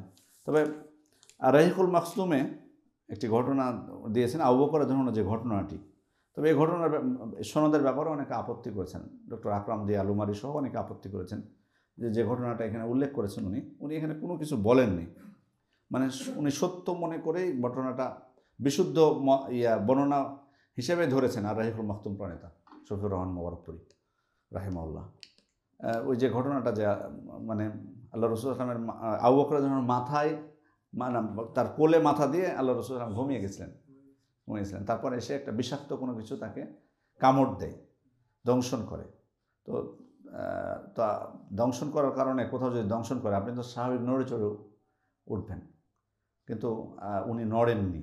কেন? যে আল্লাহ রাসূল সাল্লাল্লাহু আলাইহি ওয়াসাল্লাম আমার ইয়েতে মাথা দিয়ে আছেন, যদি জেগে যান, ক্লান্ত উনি, তো ব্যথায় সহ্য করতে না পেরে চোখ দিয়ে পানি বের হয়ে গেছে, নড়তে পারেননি তখন। তো ওই চোখের পানি তার চেহারায় যেয়ে পড়েছে, তখন জেগে গেছেন আল্লাহ রাসূল সাল্লাল্লাহু আলাইহি ওয়াসাল্লাম। তারপর তো উনি জেগে উঠে সেখানে থুতু দিয়ে দিয়েছেন। তবে ঘটনা ব্যাপারে আমরা বলবো আল্লাহ তাআলা অবগত যে আসলে এই ধরনের ঘটনা ঘটেছে কিনা।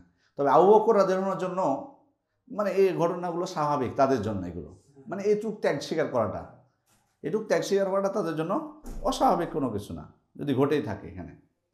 যাই হোক, শুক্র শনি রবিবারে 3 দিন অবস্থান করলেন। এখানে আবু বকর রাদিয়াল্লাহু আনহুর পুত্র আবদুল্লাহ তিনিও সেখানে যে রাত্রে যাপন করতেন ওই গুহায়। পরে করলে ভালো হয় প্রশ্নটা, যে সব শেষে। সেখানে যে আবু বকর রাদিয়াল্লাহু আনহুর পুত্র আবদুল্লাহ সেখানে যে রাত্রি যাপন করতেন, খুব বুদ্ধিমান ছিলেন উনি, চৌকস। সকাল হওয়ার আগেই মানে পৌঁছে যেতেন বাড়িতে। তো সবাই মক্কাবাসী মনে করতো যে রাত্রি বাড়িতেই ছিল মনে হয়, কিন্তু ওখানে যে অবস্থান করতেন তিনি। আবার তাদের যে কৃতদাস ছিল আমির ইবনে ফুহাইরা, উনিও কিন্তু ছাগলের দুধ দিয়ে আসতেন আল্লাহ রাসূল সাল্লাল্লাহু আলাইহি ওয়াসাল্লামকে। সে দুধ তারা পান করতেন সেখানে। এভাবে করে কয়েকদিন চলে যায়। এবার কুরাইশরা তো দৌড়ঝাঁপ করে, অনেক কিছু করে। শেষে তারা কিন্তু ঘোষণা দিল যে ব্যক্তি আবু বকর বা মুহাম্মদ সাল্লাল্লাহু আলাইহি ওয়াসাল্লামের দুইজনের অথবা দুইজনের একজনকে জীবিত বা মৃত হাজির করতে পারে, তাহলে তাকে 100 উট পুরস্কার দেওয়া হবে। এই ঘোষণা তারা দিয়ে দিল। তো কারণ অর্থনৈতিক লোভ, যারা দুনিয়া লোভী ছিল তাদের মধ্যে থাকবে স্বাভাবিক। এবার তো তারা উঠে পড়ে লাগলো। এমনকি গুহার নিকটেও কিন্তু তারা চলে গেছিল। এবং আবু বকর রাদিয়াল্লাহু আনহু বলছিলেন আল্লাহ রাসূল সাল্লাল্লাহু আলাইহি ওয়াসাল্লামকে, এটা বিশুদ্ধ বর্ণনা সহিহ বুখারীর, যে আল্লাহ রাসূল তারা তো আমাদেরকে দেখে ফেলবে। তাদের পা দেখতে পাচ্ছিলেন সরাসরি। আল্লাহ রাসূল সাল্লাল্লাহু আলাইহি ওয়াসাল্লাম কী বলেছিলেন উত্তরে? আল্লাহ আমাদের সাথে, লা তাহজান ইন্নাল্লাহা মা'ানা, ভয় পাবে না, আল্লাহ আমাদের সাথে আছেন। বাস্তবে তারা দেখতে পায়নি, সেখান থেকে ঘুরে যায়। এটা আল্লাহ তাআলার পক্ষ থেকে মুজিজা বলতে পারি আমরা। মাকড়সায় জাল বোনাটা জরুরি না। তারপরে আল্লাহ রাসূল সাল্লাল্লাহু আলাইহি ওয়াসাল্লাম একজনকে পথ প্রদর্শক হিসেবে গ্রহণ করলেন, একজন মুশরিক। সে ছিল মুশরিক, মুসলিম না। আব্দুল্লাহ ইবনে উরাইকিত আল-লাইথি। তাকে বিশ্বস্ত ছিল, কারণ কাফেররা যদি বিশ্বস্ত হয় তো তাদের সহযোগিতা নেওয়া যেতে পারে, যেটা এখান থেকে বোঝা যাচ্ছে, নেওয়া যেতে পারে যদি আমানত। ওই জন্য তো আল্লাহ তাআলা বলছেন, অমিন আহলিল কিতাবি মান ইন তা'মানহু বিকিনতারিন ইউআদ্দিহি ইলাইক, অমিনহুম মান ইন তা'মানহু বিদিনারিন লা ইউআদ্দিহি ইলাইক। মানে তাদের মধ্যে আমানতদার খিয়ানত করে দুইটাই আছে। তো আমানতদার ছিল বলে আল্লাহ রাসূল সাল্লাল্লাহু আলাইহি ওয়াসাল্লাম তাকে গ্রহণ করেছিলেন, এবং পারিশ্রমিকের বিনিময়ে। কারণ সোজা যেটা কমন রাস্তা সেটা দিয়ে গেলে তো সমস্যা, ওই জন্য প্রয়োজন হয়েছিল কি ভিন্ন রাস্তা দিয়ে নিয়ে যাওয়ার। আমরা ওই যে হজ করতে যখন যেতাম প্রথম দিকে, তখন অবশ্য কড়াকড়ি কম হতো একটু।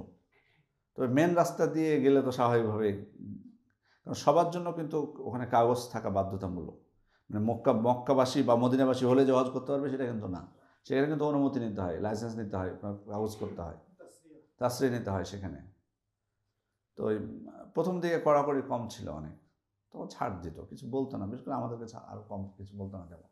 তারপরও ড্রাইভাররা অনেক সময় ভিতর মানে সেরকম রাস্তাগুলোতে ভিতর রাস্তা দিয়ে নিয়ে যেত।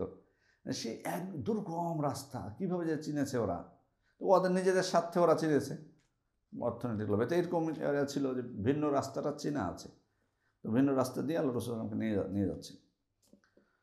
তো যাই হোক, পথে বিভিন্ন ঘটনা ঘটে। তার মধ্যে ওই যে সুরাকা বিন মালিকের যে ঘটনাটি, সুরাকা বিন মালিক মানে তখন যেহেতু পুরস্কার ঘোষণা করেছে সবাই পাওয়ার জন্য করবে। তো সুরাকা বিন মালিক এক মজলিসে বসা ছিলেন তার কওমের। তো কেউ এসে বললো যে এরকম আমি কয়েকজনকে ওই উপকূলের ওই দিক থেকে দিয়ে যেতে দেখেছি। তো সুরাকা বিন মালিক খুব বুদ্ধিমান মানুষ, সে কিন্তু শুনে বুঝে নিয়েছে যে এরাই আসলে, কিন্তু মানে শোনার পর কিন্তু বলেনি যে হ্যাঁ ওরা হতে পারে। উনি কাটাই দিয়েছেন, বলছে না ওরা তো আমরাই দেখে আসলাম। বলেছে আমরাও তো দেখেছি, তুমি দেখেছো, আমরাও দেখেছি। কিন্তু উনি কিন্তু তখনই বুঝে গেছিলেন যে এনারা হচ্ছে মুহাম্মদ সাল্লাল্লাহু আলাইহি ওয়াসাল্লাম এবং আবু বকর রাদিয়াল্লাহু আনহু। তো কিছুক্ষণ উনি বসেছিলেন কৌশল করে মজলিসে। তারপর উঠে এসে ওনার ইয়াকে বললেন যে ঘোড়া প্রস্তুত করো দ্রুত। তারপর যে পথে দেখেছিল ওই পথ দিয়ে যে বাস্তবে রাসূল সাল্লাল্লাহু আলাইহি ওয়াসাল্লামকে দেখতে পেলেন দূর থেকে, কিন্তু ওনার ঘোড়ার পা মাটিতে দেবে গেল। তারপরে তো উনি ছিটকে পড়লেন ঘোড়া থেকে, আবার কোনো রকমে উঠালেন, আবার দ্বিতীয়বার একই ঘটনা ঘটল। তারপর সুরাকা বিন মালিক বুঝে গেল যে আমি আল্লাহ রাসূল সাল্লাল্লাহু আলাইহি ওয়াসাল্লামের কাছে পৌঁছতে পারবো না। তারপর বরং আল্লাহ রাসূল সাল্লাল্লাহু আলাইহি ওয়াসাল্লামকে উল্টো প্রস্তাব দিল যে আপনার কোনো সহযোগিতার প্রয়োজন আছে কি না, কিছু পানীয় বা কিছু সামগ্রী সফরে দিতে চাইলেন, কিন্তু আল্লাহ রাসূল সাল্লাল্লাহু আলাইহি ওয়াসাল্লাম রাজি হননি। শুধু বলেছিলেন যে তুমি জানাই দিও না তুমি ফিরে যেয়ে। তুমি ফিরে যেয়ে জানাবে না যে আমরা এই রাস্তা দিয়ে যাচ্ছি বা আমাদের সাথে সাক্ষাৎ হয়েছে। পরে সুরাকা বিন মালিক যখন ফিরে যাচ্ছিলেন তখন অনেকের সাথে কিন্তু দেখা হয়েছে, সবাইকে ঘুরাই নিয়ে চলে গেছে, বলছে না আমি দেখে আসলাম এই রাস্তা, কেউ নাই, ঘুরাই নিয়ে চলে গেছে। যেমন শত্রুরাও যে মানে শত্রুর মাধ্যমেও কিন্তু অনেক সময় আল্লাহ ইসলামের উপকার হয় অনেক, সেটার একটা অন্যতম একটা প্রমাণ। যাই হোক, এদিকে আরও কিছু ঘটনা আছে। আল্লাহ রাসূল সাল্লাল্লাহু আলাইহি ওয়াসাল্লাম সহিহ বুখারীতে বেশ কিছু বর্ণনা এসেছে যে তারা চলতে চলতে চলতে এক পর্যায়ে বিশ্রাম নেন এক জায়গায়, তারপর সেখানে এসে এক এক রাখাল ছাগল নিয়ে আসছিল, সেই ছাগল থেকে দুধ গ্রহণ করেন আল্লাহ রাসূল সাল্লাল্লাহু আলাইহি ওয়াসাল্লাম, সেই দুধ পান করেন, তারপর চলতে থাকেন। এখানে একটা বিষয় আপনাদেরকে বলি, সেটা হচ্ছে যে আল্লাহ রাসূল সাল্লাল্লাহু আলাইহি ওয়াসাল্লাম বড় ছিলেন না আবু বকর রাদিয়াল্লাহু আনহু? আপনাদের কি মনে হয়?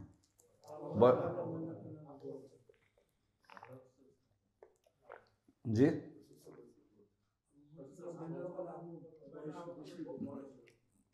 মতভেদ হয়ে গেছে আপনাদের মধ্যে। একদল বলছেন আবু বকর রাদিয়াল্লাহু আনহু বড় ছিল, কিন্তু রাসূল সাল্লাল্লাহু আলাইহি ওয়াসাল্লাম বড় ছিলেন এটাও কিন্তু বলা হচ্ছে এখানে, শুনতে পাচ্ছি, আমার কানে আসছে। এখানে মনে হচ্ছে যে এই যে দেখেন অধিক সংখ্যায় যে হকের মানদণ্ড না, তার বড় প্রমাণ হচ্ছে যে এটা আপনাদের মজলিস। অধিকাংশ কিন্তু বলেছেন যে কে বড় ছিল, আবু বকর রাদিয়াল্লাহু আনহু, কিন্তু অধিকাংশের কথা ঠিক না।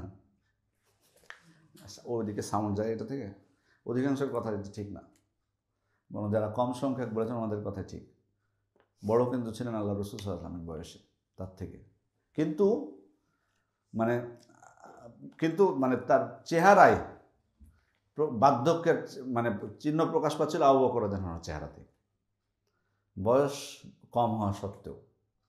যখন হিজরত করছেন ওই সময় ওনাকে মানে রাসূল ইসলামের থেকে বয়স্ক দেখাচ্ছিল, ওই জন্য উনি উটের পিছনে বসে থাকতেন আর আল্লাহ রাসূল ইসলামকে সামনে বসাতেন। ওই জন্য কেউ যদি জিজ্ঞেস করতেন কোনো কিছু, তো জিজ্ঞেস করতেন বড় মানুষকে, কিন্তু সবসময় যদি কেউ সফরে যায় তো যে বড় তাকে মানুষ জিজ্ঞেস করবেন না কিছু জিজ্ঞেস করলে, আবু বকর রাদিয়াল্লাহু আনহুকে জিজ্ঞেস করছিলেন। তো উনাকে যখন প্রশ্ন করছিলেন কেউ যে এই ব্যক্তি কে, বা আবু বকর রাদিয়াল্লাহু আনহুর ফেসটা অনেকের কাছে পরিচিত ছিল, কিন্তু আল্লাহ রাসূল সাল্লাল্লাহু আলাইহি ওয়াসাল্লামকে চিনতে পারছিলেন না অনেকে। তো আবু বকর রাদিয়াল্লাহু আনহুকে কেউ যখন জিজ্ঞেস করছিলেন যে এই ব্যক্তি কে, তখন তিনি উত্তর দিয়েছিলেন যে হাযা রাজুল ইয়াহদিনিস সাবিল, এই ব্যক্তি আমাকে পথ দেখাচ্ছেন, এই ব্যক্তি আমাকে পথ দেখাচ্ছেন। আসলে কি আল্লাহ রাসূল সাল্লাল্লাহু আলাইহি ওয়াসাল্লাম পথ দেখাচ্ছিলেন আবু বকর রাদিয়াল্লাহু আনহুকে? মানে পথ বলতে মানে যে রাস্তা চিনিয়ে নিয়ে যাচ্ছিলেন? রাস্তা চিনিয়ে নিয়ে যাননি, কিন্তু ওরা বুঝেছিল এটা, ওরা যারা প্রশ্ন করেছিল তারা বুঝেছিল যে রাস্তা চিনিয়ে নিয়ে যাচ্ছেন, তারা কিন্তু বুঝেছিল, এবং এটাই উদ্দেশ্য ছিল আবু বকর রাদিয়াল্লাহু আনহু, তারা যেন এটাই বুঝে। কিন্তু উনি কি মিথ্যা কথা বলেছেন? না, উনি সত্য বলেছেন। হাযা রাজুল ইয়াহদিনিস সাবিল, এই ব্যক্তি আমাকে পথ দেখাচ্ছেন, মানে শরীয়তের পথ, হেদায়েতের পথ দেখাচ্ছেন। আর তারা বুঝলো যে এই রাস্তার পথ দেখাচ্ছেন। এটাকে বলা হয়, আরবিতে বলা হয় তাওরিয়া, আরবিতে বলা হয় তাওরিয়া, তারবিয়া, মানে বলবে একটা বুঝবে আরেকটা। তো এটা কিন্তু আমাদের জীবনেও কিন্তু ব্যবহার করা জায়েজ আছে কিছু কিছু ক্ষেত্রে। এরকম যদি বিপদে পড়েন তাহলে তাওরিয়া করতে পারবেন, কিন্তু সব এটা যেন অভ্যাস না বানিয়ে ফেলি, আবার এটা যেন এরকম যেন অভ্যাস না বানিয়ে ফেলি। যেমন আপনি রসিকতার সময় আল্লাহ রাসূল সাল্লাল্লাহু আলাইহি ওয়াসাল্লাম কিন্তু করেছেন এমনটা, তিনি নিজেও করেছেন রসিকতা করার সময়। ওই যে এক বৃদ্ধা একজন মহিলা এসে আল্লাহ রাসূল সাল্লাল্লাহু আলাইহি ওয়াসাল্লামকে বলেছিলেন, ইয়া রাসূলুল্লাহ উদুল্লাহ লি আইয়ুদখিলানিল জান্নাহ, আল্লাহ রাসূল আপনি আমার জন্য দোয়া করুন, আল্লাহ যেন আমাকে জান্নাত দান করেন। তখন কি বলেছিলেন? ইন্নাল জান্নাহ লা তাদখুলুহা আজুজ, জান্নাতে কোনো বয়স্ক মানুষ প্রবেশ করবে না। তখন তো ওনার অবস্থা খারাপ, উনি মনে করেছে যে বয়স্ক হয়ে এত বড় বিপদ, জান্নাতে বয়স্ক যাবেন না। কাঁদতে ফাওয়াল্লাত তাবকি, হাদিসে এসেছে যে কাঁদতে তিনি ফিরে চলে যাচ্ছেন এবার নিরাশ হয়ে, যে এটা কেমন কথা, জান্নাতে প্রবেশ করবেন না। তা আল্লাহ রাসূল সাল্লাল্লাহু আলাইহি ওয়াসাল্লাম বললেন যে ডাক দাও ওকে, ও আখবিরুহা ইন্নাল জান্নাহ, তাকে সংবাদ দিয়ে দাও যে জান্নাতে যখন সে প্রবেশ করবে তখন সে বৃদ্ধ হয়ে প্রবেশ করবে না, বরং কুমারী হয়ে প্রবেশ করবে। ইন্না আনশানাহুন্না ইনশাআ ফাজআলনাহুন্না আবকারা, সবাইকে কুমারী বানিয়ে দেবেন আল্লাহ তাআলা জান্নাতে। এই জন্যই আল্লাহ রাসূল সাল্লাল্লাহু আলাইহি ওয়াসাল্লাম বলেছেন। তো আল্লাহ রাসূল সাল্লাল্লাহু আলাইহি ওয়াসাল্লাম কিন্তু এটা চাচ্ছিলেন যে ও বুঝুক এটা বৃদ্ধারা জান্নাতে যাবে না, কারণ উনি রসিকতা করতে চেয়েছেন তার সাথে। তো রসিকতা করা জায়েজ, তার মানে হাদিস থেকে বোঝা যায় রসিকতা করা জায়েজ, তবে মিথ্যা দিয়ে না, তাওরিয়া দিয়ে করা যাবে, তাওরিয়া করে করা যাবে, মিথ্যা দিয়ে না। কারণ উনাকে সাহাবা ইকরাম যখন বলেছিলেন যে আল্লাহ রসুল আপনি ইন্নাকা তুদাইবুনা, মানে তারা আশ্চর্য হয়ে বলেছেন যে আল্লাহ রসুল আপনি একজন এত বড় একজন নবী, আল্লাহর এত প্রিয় বান্দা, একজন শ্রেষ্ঠ মানুষ হয়ে আপনি আমাদের সাথে মানে রসিকতা করেন, মজা করেন। তখন আল্লাহ রসুল আসলাম বলেন, গয়রা আন্নিলা আকুলু ইল্লা হাক্কান, আমি কিন্তু সত্য ছাড়া কোনো কিছু বলি না, এটা মনে রাখো। রসিকতা করে ঠিক, কিন্তু সত্য ছাড়া বলি না। আমাদের জীবন রসিকতা কিন্তু একটা আমাদের জীবনের কিন্তু একটা বড় একটা গুরুত্বপূর্ণ একটা জিনিস। রসিকতা কিন্তু আপনার মধ্যে থাকা ভালো, বাট একটা জিনিস মনে রাখতে হবে যে আমরা রসিকতার সময় কিন্তু মিথ্যার আশ্রয় নিই। অধিকাংশ ক্ষেত্রে দেখবেন রসিকতার সময় মিথ্যার আশ্রয় নিই, এটা কিন্তু করা যাবে না। রসিকতা, আবার রসিকতার কিন্তু লিমিট আছে, সব সময় না। এক একটা মানুষ আছে ওনার ইয়াই হলো, কাজই হলো রসিকতা করা সবার সাথে, ঠিক না? আছে না আমাদের সমাজে অনেক, উনি রসিকতাই করেন সবসময় সর্বাবস্থায়। এটাকেও কিন্তু একবারে আপনি আপনার জীবনের একটা বড় অংশ রসিকতার পিছনে খরচ মানে কাটাবেন, এটাও বাড়াবাড়ি। আবার মানুষের একটু মানে দেখে, অবস্থা দেখে একটু রসিকতা করা উচিত। একজন বিপদে পড়েছে ধরুন, বা হ্যাঁ যদি এমন কথা বলেন যে হয়তো সে সান্ত্বনা পাবে বা তাহলে ভালো, কিন্তু ওই মুহূর্তে হয়তো রসিকতাটা তার জন্য আরও কষ্ট হতে পারে, রাগের কারণ হতে পারে। যাই হোক, আল্লাহ আবু বকর রাদিয়াল্লাহু আনহু তিনি তাওরিয়া করে উত্তর দিলেন যে, কারণ ওই সময় তো মানে কুরাইশরা ঘোষণা দিয়েছে যে মানে 100 উট উপহার পাবে। তো ওই সময় কি বলা যাবে যে ইনি হচ্ছেন আমার সামনে উনি নবী মুহাম্মদ সাল্লাল্লাহু আলাইহি ওয়াসাল্লাম, বিশ্ব নবী, উনি তো এভাবে উত্তর দিতে পারেন না। আর আল্লাহ রাসূল সাল্লাল্লাহু আলাইহি ওয়াসাল্লামের সম্পর্কে যেন আনাস রাদিয়াল্লাহু আনহু বক্তব্য হচ্ছে যে কদিমা আকবালা নবিউল্লাহ ইলাল মদিনা ওয়া হুয়া শাবুন, এভাবে বলেছিলেন আনাস রাদিয়াল্লাহু আনহু, যে আল্লাহ রাসূল সাল্লাল্লাহু আলাইহি ওয়াসাল্লাম যখন মদিনায় আসলেন তখন তিনি ছিলেন যুবক, শাবুন। তার মানে তখন বয়স কত ওনার? মদিনায় হিজরত করছেন তখন, মদিনায় যখন হিজরত করছেন তখন ওনার বয়স কত? 53, মানে 40 বছরে নবুয়ত পেয়েছেন, 13 বছর মক্কায় কাটে যাচ্ছে, 53 বছরে বলছেন কি যুবক। বুঝতে পারছেন মানে কেমন ছিলেন তাহলে? 40 বছরে তো যুবক স্বাভাবিক হবে। এরপরে উম্মে মাবাদের ঘটনা, এটাও খুব গুরুত্বপূর্ণ ঘটনা, যে আল্লাহ রাসূল সাল্লাল্লাহু আলাইহি ওয়াসাল্লাম পথ চলতে কারণ দীর্ঘ পথ তো, মানে হিজরতের পথ তখন তো আর কত দূরত্ব, কত মক্কা মদিনার, না এত না, 600 না, 450 মতো হবে, 450 কিলোমিটার হবে, 450 কিলোমিটার হবে। এই দীর্ঘ পথ, বুঝতে পারছেন, নানা ঘটনা, নানা বিশ্রাম, খাওয়া দাওয়া থেকে শুরু করে। তো উনি উম্মে মাবাদ খোজাই তাদের তাঁবুর কাছ দিয়ে অতিক্রম করছিলেন। তো সবসময় উনি ওখানে বসে থাকতেন, এই মহিলা। তো অনেক সময় সহযোগিতা করতেন যারা সেখানে যাতায়াত করত, কারণ সেখানে তো বুঝতে পারছেন ব্যবসা বাণিজ্যের পথ ছিল, অনেক কিছু পথ ছিল। তো ক্ষুধার্ত হয়ে গেছেন তখন আল্লাহ রাসূল সাল্লাল্লাহু আলাইহি ওয়াসাল্লাম। তো তাকে জিজ্ঞেস করলেন যে কিছু আছে? তো মহিলা বললেন যে আসলে আমি মেহমানদারির ক্ষেত্রে কখনো ত্রুটি করি না কারো, কিন্তু এখন আপনার মেহমানদারি করবো কী করে? মানে আমার হাজব্যান্ড আমার সব ছাগলগুলোকে নিয়ে চলে গেছে, আর ওই সময় দুর্ভিক্ষ চলছিল, চারণভূমিতে গেছে চড়াতে, বাড়িতে থাকলে না হয় আপনাকে দুধ দহন করে খাওয়াতাম। তা আল্লাহ রাসূল সাল্লাল্লাহু আলাইহি ওয়াসাল্লাম দেখলেন যে তাঁবুর কোনাতে ছোট্ট একটা ছাগল বাঁধা আছে। তো উনি জিজ্ঞেস করলেন যে ছাগল তো আছে তোমার বাসায়? বলে যে ওইটা ছাগল দুর্বল, খুব অসুস্থ, ওই জন্য তো বাড়ি থেকে গেছে। সুস্থ থাকলে এটাকেও আপনি পেতেন না, এটা খুব দুর্বল, হাঁটতে পারে না। তো বললেন যে একে দুধ পাওয়া যাবে না? বলে না, এ তো নিজেই চলতে পারে না, তো দুধ বিঘি। তো বললেন যে তুমি যদি অনুমতি দাও আমি দহন করব। তো উনি একটা আশ্চর্য হলেন, উনি মানে একটু স্বাভাবিকভাবে, কারণ চিনতে তো পারেননি। ঠিক আছে আপনি যদি পারেন, বিরক্ত হয়ে বলেছেন যদি পারেন নেন, আমি আপনাকে বারবার বুঝাচ্ছি। যে প্রথমে বললো যে নাই কিছু, পরে আল্লাহ রাসূল সাল্লাল্লাহু আলাইহি ওয়াসাল্লাম দেখতে পেলেন, আবার বললেন, তারপরে আবার বলছেন দুর্বল, এত কিছু পর আল্লাহ রাসূল বলছেন তুমি অনুমতি দিলে আমি একটু দুধ দহন করবো। নেন আপনি, আমরাও বলি না অনেক সময়, যাও থাকলে তুমি নিয়ে নাও, যাও।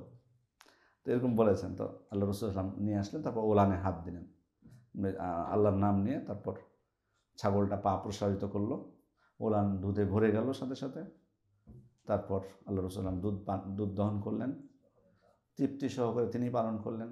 আবু বকর রাদিয়াল্লাহু পালন করতে দিলেন, উম্মে মাআবাদ পালন করলেন। এরপরও এক্সট্রা দুধ থেকে গেল। বেশ কিছু দুধ নিয়ে উনি নিজেও রওনা হলেন। সুবহানাল্লাহ।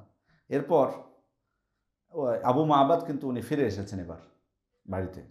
তো এসে ওই ছাগল রেখে গেছিলেন কী অবস্থায়, দুর্বল। আর এসে দেখেন যে ছাগলের অবস্থা অন্যরকম, তরতাজা ছাগল। আর দুধ দেখে তো মানে উনি অবাক হয়ে গেছেন। তো জিজ্ঞেস করলেন যে কোথায় পেল, যে কারণ দুধ দেওয়ার মতো ছাগল যেগুলো সবই তো আমি নিয়ে গেছি, তোমার এখানে আসলো কী করে এত দুধ? তখন বললেন যে একজন মানুষ এসেছিলেন, উনি এরকম এরকম এরকম এই কথা বললেন, এই কাজ করলেন, এভাবে দুধ চলে আসলো। তখন উনি খুব আগ্রহ করে জিজ্ঞেস করলেন যে এই ব্যক্তি কি দেখতে এরকম এরকম? কারণ আল্লাহ রাসূল সাল্লাল্লাহু আলাইহি ওয়াসাল্লাম কেমন হবেন এটা তো আগের মানে ধর্ম গ্রন্থগুলোতেও ছিল, আগের ধর্মগ্রন্থ লেখা ছিল। সেক্ষেত্রে তাদের অনেক ঘটনা তো জানা এগুলো। বলে যে এরকম এরকম, বলে হ্যাঁ।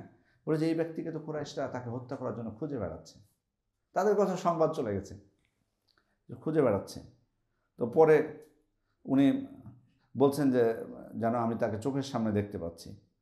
তো উনি বললেন যে যদি আমি এই ব্যক্তির দেখা পেতাম, ইনি হচ্ছেন আল্লাহর নবী, আমি আমি বাড়িতে থাকলে বা তার সাথে দেখা হলে আমি ঈমান আনতাম তার প্রতি। সুবহানাল্লাহ। তো তাই যাই হোক, এরপরে সেখান থেকে তারপর তিনি চলে গেলেন। এরপর আরও বেশ কিছু ঘটনা আছে। আমরা এরপরে আল্লাহ রাসূল সাল্লাল্লাহু আলাইহি ওয়াসাল্লাম, এদিকে মদিনাবাসী তারাও কিন্তু মদিনাবাসী যারা, তারাও কিন্তু আগে সংবাদ পেয়ে গেছিলেন যে আল্লাহ রাসূল সাল্লাল্লাহু আলাইহি ওয়াসাল্লাম রওনা হয়েছেন। তাদের কাছেও কিন্তু সংবাদ চলে যায় আগে যে তিনি রওনা হয়েছেন। এ কারণে তারাও কিন্তু অধীর আগ্রহ অপেক্ষা করছিলেন যে নবী সাল্লাল্লাহু আলাইহি ওয়াসাল্লাম কোন দিন পৌঁছবেন। তো তারা হাররার নামক একটা স্থান ছিল, সেখানে স্বাভাবিকভাবে ওই এমন একটা স্থান যে মক্কা থেকে কেউ আসলে মদিনায় ঢুকতে চাইলে এই জায়গা দিয়ে ঢুকতে হবে, প্রবেশ করতে হবে। ওখানে যেয়ে তারা অপেক্ষা করতেন প্রতিদিন, কারণ রওনা হয়েছেন তারা হয়তো পৌঁছবে। সকালে বের হয়ে যেতেন প্রতিদিন। রোদ যখন প্রচণ্ড কড়া হয়ে যেত তখন আর থাকতে পারতেন না, তো নিরাশ হয়ে বাড়িতে ফিরে আসতেন। তো এমনি করে একদিন একজন ইহুদি, উনি একটা উঁচু ঢিলার উপর উঠে দেখতে পেলেন যে আল্লাহ রাসূল সাল্লাল্লাহু আলাইহি ওয়াসাল্লাম এবং তার সঙ্গীরা সাদা কাপড়ে আচ্ছাদিত হয়ে আসছেন দূর থেকে। তো তিনি দেখে কিন্তু বুঝে গেছিলেন যে এই সেই কাফেলা, যে কাফেলার জন্য মুসলিমরা প্রতিদিন বের হয়, এসে বসে থাকে, অপেক্ষা করে। তো উনি চিৎকার দিয়ে বলেছিলেন, হে আরববাসী, তোমাদের যে কাঙ্ক্ষিত ব্যক্তি যার জন্য তোমরা এতদিন অপেক্ষা করছিলে তিনি পৌঁছে গেছেন। এরপর মুসলিমরা অত্যন্ত আনন্দের সাথে অস্ত্রে শস্ত্রে সজ্জিত হয়ে রাসূলুল্লাহ সাল্লাল্লাহু আলাইহি ওয়াসাল্লামকে অভ্যর্থনা জানানোর জন্য তারা বের হয়ে গেলেন এবং সবাই তাকবীর দিচ্ছিলেন খুশি হয়ে। পরে আল্লাহ রাসূল সাল্লাল্লাহু আলাইহি ওয়াসাল্লামকে তারা গ্রহণ করলেন এবং তিনি প্রথমে বনু আমর ইবনে আউফ গোত্রের কাছে তিনি গেলেন। বনু আমর ইবনে আউফ গোত্র হলো, সেখানে তার কুবা মসজিদ যে আছে বর্তমানে, এই কুবা মসজিদের কাছে ছিল তাদের বসবাস। তো সেখানে যেই তিনি সেখানে কয়েকদিন অবস্থান করেন। এই অবস্থানকালে কিন্তু এই মসজিদ নির্মাণ করেন তিনি, যেটি হচ্ছে মসজিদে কুবা। এবং এটি রাসূল সাল্লাল্লাহু আলাইহি ওয়াসাল্লামের নবুয়ত প্রাপ্তির পর প্রথম মসজিদ হচ্ছে এই মসজিদ। প্রথম মসজিদ হচ্ছে এটি। এই জন্য বলা হয় যে ইসলামের প্রথম মসজিদ কি? কুবা। ইসলামের বলতে রাসূল সাল্লাল্লাহু আলাইহি ওয়াসাল্লামের নবুয়ত প্রাপ্তির পর প্রথম মসজিদ হচ্ছে এই মসজিদে কুবা। এবং এই মসজিদে কুবা মানে এটাও কিন্তু বেশ ফজিলতপূর্ণ একটা মসজিদ। কারণ আল্লাহ রাসূল সাল্লাল্লাহু আলাইহি ওয়াসাল্লাম তিনি মদিনায় যাওয়ার পরও প্রায় প্রতি সপ্তাহে তিনি কিন্তু মসজিদে কুবায় আসতেন। বিশেষ করে শনিবারের বিষয়টা স্পষ্ট হাদিসে এসছে, কুল্লা সাবতিন মাশিয়ান আও রাকিবান, মাঝে মধ্যে হেঁটে আসতেন, মাঝে মধ্যে কোনো কিছু বাহনের উপর আসতেন। মদিনার মসজিদে নববী থেকে কুবার দূরত্ব 4-5 কিলো হবে মনে হয়, সম্ভবত 5 কিলো হতে পারে, এর বেশি হওয়ার কথা না, বা কমও হবে না এর থেকে। হেঁটে যাওয়াটা স্বাভাবিক। হেঁটেও যেতেন, মাঝে মধ্যে মানে সওয়ারিতে চড়েও যেতেন, বাহনে চড়েও যেতেন তিনি। সেখানে যে 2 রাকাত সালাত আদায় করতেন এবং ওই মসজিদে সালাত আদায়ের ফজিলতও আল্লাহ রাসূল সাল্লাল্লাহু আলাইহি ওয়াসাল্লাম বর্ণনা করেছেন। মান তাতাহহারা ফি বাইতিহি সুম্মা আতা মসজিদে কুবা ওয়া সাল্লা ফিহি রাকাতাইন কানা লাহু কাআজরি উমরা। যে ব্যক্তি বাড়িতে ওযু করলো, পবিত্রতা অর্জন করলো, তারপর মসজিদে কুবা এসে 2 রাকাত সালাত আদায় করলো, তার জন্য উমরার সমান একটি সওয়াব রয়েছে। তো আল্লাহ রাসূল সাল্লাল্লাহু আলাইহি ওয়াসাল্লাম নিজেও পড়তেন, সাহাবায়ে কেরামকে উৎসাহ দিয়েছিলেন। সেই মসজিদে কুবা, সেখানে তিনি কয়েকদিন অবস্থান করেন। কয়েকদিন বলতে আসলে কোনো কোনো বর্ণনায় এসেছে 4 দিন, আবার কোনো কোনো সহিহ বুখারীর বর্ণনায় 24 দিনের কথা আছে। কিন্তু বর্ণনাগুলো সবগুলোই সহিহ বর্ণনা। এখন সঠিক কোনটা আল্লাহই ভালো জানেন। আমাদের এই বিতর্ক করে কোনো লাভ নাই যে 14 দিন হোক বা 10 দিন হোক বা 4 দিন হোক, কয়েকদিন ছিলেন, এটাই যথেষ্ট আমাদের জন্য জানা। তবে 14 দিনের বর্ণনা যদিও বেশি বিশুদ্ধ রেওয়ায়াতটা, কিন্তু 4 দিন হওয়ার সম্ভাবনা আছে এই দৃষ্টিকোণ থেকে যে মসজিদে কুবার পাশেই যারা গেছেন ওখানে একটু অল্প দূরে আপনারা একটা মসজিদ দেখেছেন, মানে মসজিদে জুমা নামে একটা মসজিদ দেখতে পাবেন। ওই মসজিদের ওখানে আল্লাহ রাসূল সাল্লাল্লাহু আলাইহি ওয়াসাল্লাম, সেখানে ছিল বনু সালেম ইবনে আউফ গোত্রের বসবাস। তারা আল্লাহ রাসূল সাল্লাল্লাহু আলাইহি ওয়াসাল্লামকে বলেছিলেন যে, আল্লাহ রাসূল আপনি আসলেন মদিনায়, এসে আমাদের কাছে অবস্থান করলেন, বনু আমর ইবনে আউফ গোত্রের কাছে, তাদের কাছে থেকে গেলেন আপনি কয়েকদিন, আমাদের এখানে আসলেন না। তো আল্লাহ রাসূল মদিনায় যাওয়ার পথেও সেখানে জুমার সালাত আদায় করেছেন ওই স্থানে। মদিনার প্রথম জুমাটা ওখানে আদায় করেছেন। ওই জন্যই পরবর্তীতে ওখানে মসজিদ নির্মাণ করা হয়েছে এবং ওই মসজিদটা এখন মসজিদে জুমা নামে পরিচিত, যদিও বন্ধ করা আছে। ওখানে নামাজের সালাতের বিশেষ কোনো ফজিলত নাই, আল্লাহ রাসূল আদায় করেছেন ঠিক, কিন্তু বিশেষ কোনো ফজিলত নাই এখন। তো যাই হোক, তো এখন ওইখানে যদি আল্লাহ রাসূল সাল্লাল্লাহু আলাইহি ওয়াসাল্লামের প্রথম জুমা হয়ে থাকে বনু সালেম ইবনে আউফ গোত্রের কাছে, এবং সেটা ছিল মদিনায় ফেরার সময়, মদিনায় যাওয়ার পথে, তাহলে আল্লাহ রাসূল সাল্লাল্লাহু আলাইহি ওয়াসাল্লামের কুবায় 4 দিন ছিলেন, এটাই যুক্তিযুক্ত বেশি। 4 দিন থাকাটাই যুক্তিযুক্ত, কারণ সোমবার পৌঁছেছেন, যুক্তিযুক্ত। আর যদি 14 দিন থেকে থাকেন তাহলে জুমা তো আগে, প্রথম জুমা তো তাহলে ওইটা হওয়ার কথা না। যাই হোক, আল্লাহ কুল্লি হাল, যেটাই হোক, 4 দিন হোক 14 দিন হোক, আল্লাহ রাসূল সাল্লাল্লাহু আলাইহি ওয়াসাল্লাম মদিনার উদ্দেশ্যে রওনা হলেন। মদিনাবাসীও অপেক্ষা করছিলেন। তারা প্রত্যেকে, খুব বেশি দামি বাড়ি ছিল তাদের তা না, কিন্তু সবার একটা আকাঙ্ক্ষা ছিল যে আল্লাহ রাসূল সাল্লাল্লাহু আলাইহি ওয়াসাল্লামের তো বাড়ি নাই মদিনায়, তাহলে আমাদের বাড়িতে থাকবে এসে। সবার একটা, বুঝতে পারছেন যে এতদিন ধরে অপেক্ষা করছেন, সবার একটা কামনা। এই জন্য আল্লাহ রাসূল সাল্লাল্লাহু আলাইহি ওয়াসাল্লাম উটনি যখন যাচ্ছিল, সবাই কিন্তু টান দিচ্ছিল ওই উটনিকে নিজের বাড়ির দিকে, কিন্তু আল্লাহ রাসূল সাল্লাল্লাহু আলাইহি ওয়াসাল্লাম বলছিলেন যে তাকে তার পথে চলতে দাও। যখনই কোনো বাড়ি অতিক্রম করছিলেন তখন ওই বাড়ির লোকজন নিরাশ হচ্ছিলেন যে আমার বাড়িতে আসলেন না তাহলে, আর তার সামনের বাড়িগুলো অপেক্ষা করছিলেন যে আমাদেরটা তো মনে হয় ঢুকবেন হয়তো। করতে করতে আল্লাহ রাসূল সাল্লাল্লাহু আলাইহি ওয়াসাল্লাম চলে গেলেন। এখন যেখানে মসজিদে নববী, ওই স্থানে যে উটনি বসে পড়ল, তারপর তাকে উঠানো হলো, আবার ঘুরে ফিরে এসে ওই জায়গাতে আবার বসলো। তারপর আল্লাহ রাসূল সাল্লাল্লাহু আলাইহি ওয়াসাল্লাম সেখানে মসজিদে নববী নির্মাণ করবেন। আমরা কি আর কতক্ষণ সময় আছে? কন্টিনিউ করবো না প্রশ্ন আছে নাকি? জি, আচ্ছা, আমরা শেষ করে আরেকটু পড়ে শেষ করে দেবো ইনশাল্লাহ। মাদানী জীবনে, এর আগে আপনাদের মনে আছে মাক্কি জীবনকে আমরা 3 ভাগে ভাগ করেছিলাম? কি স্মরণ করাই দেবেন আমাদেরকে? মাক্কি জীবনকে আমরা 3 ভাগে ভাগ করেছিলাম, মনে আছে? দাওয়াতের গোপন 3 বছর, বাকিটা বলেন আপনারা। 13 বছরকে 3 ভাগে ভাগ করেছিলাম। জি বলেন। হ্যাঁ, গোপনটা কত বছর ছিল? 3 বছর। হ্যাঁ, 3 বছর। হ্যাঁ, তারপরে মক্কার বাইরে, মক্কার ভিতরে প্রকাশ্যে, আর এটা হলো মক্কার বাইরে প্রকাশ্যে। মক্কার ভিতরে প্রকাশ্যে ছিল নবুয়তের 10ম বছর পর্যন্ত, 10ম, হ্যাঁ, মানে 7 বছর প্রায়। নবুয়তের 10ম বছর ওই যে তায়েফে যাওয়ার মাধ্যমে বাইরে প্রকাশ পেল, মানে শেষ হলো মক্কা এবং মক্কার বাইরে প্রকাশ্যে। এবার মাদানী জীবনকেও ওলামা ইকরাম 3 ভাগে ভাগ করেছেন সিরাতবিদগণ। প্রথম অবস্থা হলো 6ষ্ঠ হিজরি পর্যন্ত, হিজরত করার পর প্রথম 6 বছর। এখানে মানে অনেক যুদ্ধ বিগ্রহ, নানা চ্যালেঞ্জ মোকাবেলা করতে হবে এই সময়টা। আর 6ষ্ঠ হিজরি থেকে মক্কা বিজয় পর্যন্ত, 6ষ্ঠ হিজরিতে কিন্তু সন্ধি হবে, কাদের সাথে? হুদাইবিয়ার সন্ধি। এরপর ওই 6ষ্ঠ হিজরি থেকে মক্কা বিজয় পর্যন্ত এই সময়টুকু, এর মধ্যে মুসলিমদের সংখ্যা বৃদ্ধি পাবে। এরপরে মক্কা বিজয়ের পর রাসূল সাল্লাল্লাহু আলাইহি ওয়াসাল্লামের মৃত্যু পর্যন্ত, এটা একটা পর্যায়। মক্কা বিজয়ের পর তো বুঝতে পারছেন দলে দলে ইসলাম গ্রহণ শুরু হলো একবারে, সেই দলে, যেটি সূরা নাসরের মধ্যে আল্লাহ তাআলা ইঙ্গিত দিয়েছেন। মদিনায় যখন আল্লাহ রাসূল সাল্লাল্লাহু আলাইহি ওয়াসাল্লাম গেলেন, তখন মদিনাতে 3টা গোষ্ঠী ছিল, মৌলিক মুসলিম, মুশরিক আর কে, ইহুদি। ইহুদি, মুসলিম, মুশরিক আর ইহুদি। তো এখানে সংখ্যাটা মুসলিম কম ছিল তখন।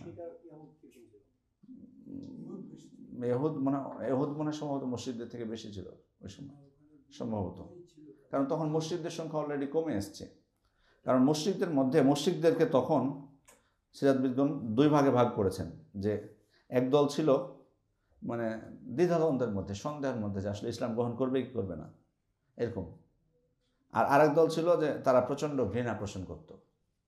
এই দুই দল তখন মুশরিকদের মধ্যে, যারা মুশরিক ছিল একদল প্রচণ্ড ঘৃণা পোষণ করত, তার মধ্যে ওই যে আব্দুল্লাহ ইবনে উবাই একজন। পরবর্তীতে কি হবে, এই মুশরিক থেকে মুশরিকই থাকবে, কিন্তু আরেকটা নাম যুক্ত হবে তার সাথে, সেটা হলো মুনাফিক এই ব্যক্তি। মানে এইকে কিন্তু এই যে দেখলেন না আব্দুল্লাহ, প্রথম আজকে ঘটনার মধ্যে বলছি না যে মক্কাতে যখন মুশরিকরা এসে ওকে বলল যে মুহাম্মদ সাল্লাল্লাহু আলাইহি ওয়াসাল্লাম গোপন বৈঠক করেছে তোমাদের সাথে, তখন কি বলেছিল সে, যে আমাকে না জানিয়ে কোনো বৈঠক তো হওয়ার কথা না, এমনকি আমি তো এখন মক্কায়, মদিনাতে থাকলেও আমাকে জানিয়ে তারা মক্কায় বৈঠক করতো। তার মানে কতটা আস্থা ছিল। তো এই রাসূল সাল্লাল্লাহু আলাইহি ওয়াসাল্লামের হিজরতের আগে কিন্তু বাস্তবে আউস এবং খাজরাজ গোত্র তাকে কিন্তু আশ্বাস দিয়েছিল অনেক, যে তোমাকে আমরা রাজা বানাবো, বাদশাহ বানাবো, আমাদের নেতা বানাবো। তো আর তার কিছুদিন পরে রাসূল সাল্লাল্লাহু আলাইহি ওয়াসাল্লাম হিজরত করছেন, তখন ও রাসূল সাল্লাল্লাহু আলাইহি ওয়াসাল্লামকে প্রতিপক্ষ বানিয়ে নিল। মানে ভাবলো যে আমার ক্ষমতাটা কেড়ে নিয়েছে মুহাম্মদ সাল্লাল্লাহু আলাইহি ওয়াসাল্লাম এসে, এটাই ভাবতে শুরু করলো সে। এই জন্যই আল্লাহ রাসূল সাল্লাল্লাহু আলাইহি ওয়াসাল্লামকে সহ্য করতে পারতো না।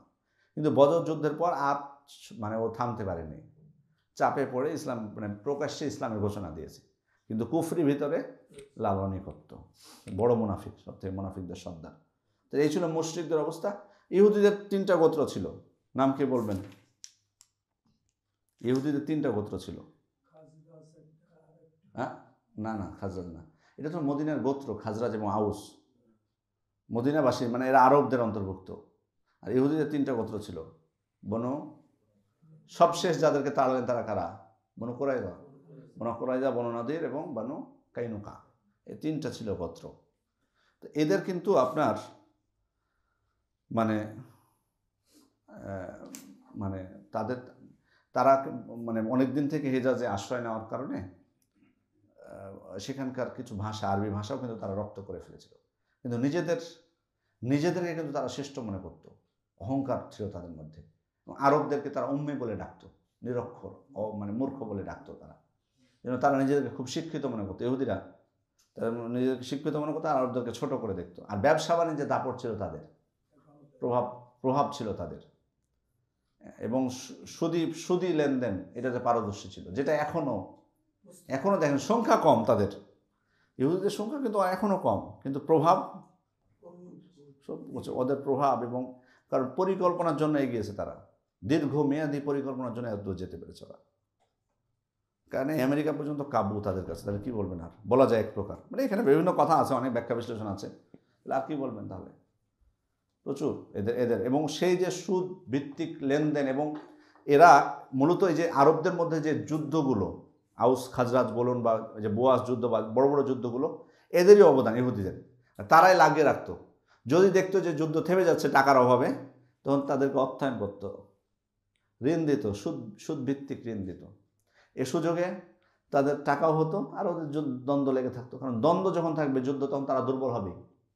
নিজেদের মধ্যে দ্বন্দ্ব লাগিয়ে রাখতে পারলে দুর্বল তারা হবে, যেটা এখন মুসলিমদের মধ্যে তারা লাগিয়ে রেখেছে কৌশলে। আমাদের মধ্যে নিজেদের মধ্যে দ্বন্দ্ব তারা বাঁধিয়ে রেখেছে।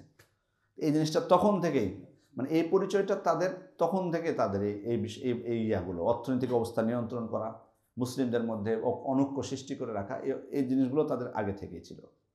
যাই হোক, আল্লাহ রাসূল সাল্লাল্লাহু আলাইহি ওয়াসাল্লাম তিনি মক্কা ইসলাম প্রচার করেছেন, ইসলাম গ্রহণ অনেকেই করেছেন, কিন্তু তার উদ্দেশ্য ছিল ইসলামী সমাজ গঠন করা, ইসলামী সমাজ প্রতিষ্ঠা করা। সে উদ্দেশ্য নিয়ে, সে আশা নিয়ে আল্লাহ রাসূল সাল্লাল্লাহু আলাইহি ওয়াসাল্লাম তিনি মদিনায় তিনি পৌঁছেছেন। এখন তিনি ইসলাম গ্রহণের মানে ইসলামী সমাজ প্রতিষ্ঠার জন্য তিনি কাজ শুরু করবেন, নতুন সমাজ গঠন করবেন। আমরা ইনশাআল্লাহ সামনের পর্বে এই বিষয়গুলো নিয়ে দীর্ঘ ইনশাআল্লাহ আমরা আলোচনা করব, কিভাবে আল্লাহ রাসূল সাল্লাল্লাহু আলাইহি ওয়াসাল্লাম সাহাবায়ে কেরামের মধ্যে ভ্রাতৃত্ব প্রতিষ্ঠা করলেন, ঐক্য প্রতিষ্ঠা করলেন, কিভাবে এক হলো তারা, তাদের মধ্যে যে ঐক্য ছিল মানে এটা তো অকল্পনীয়।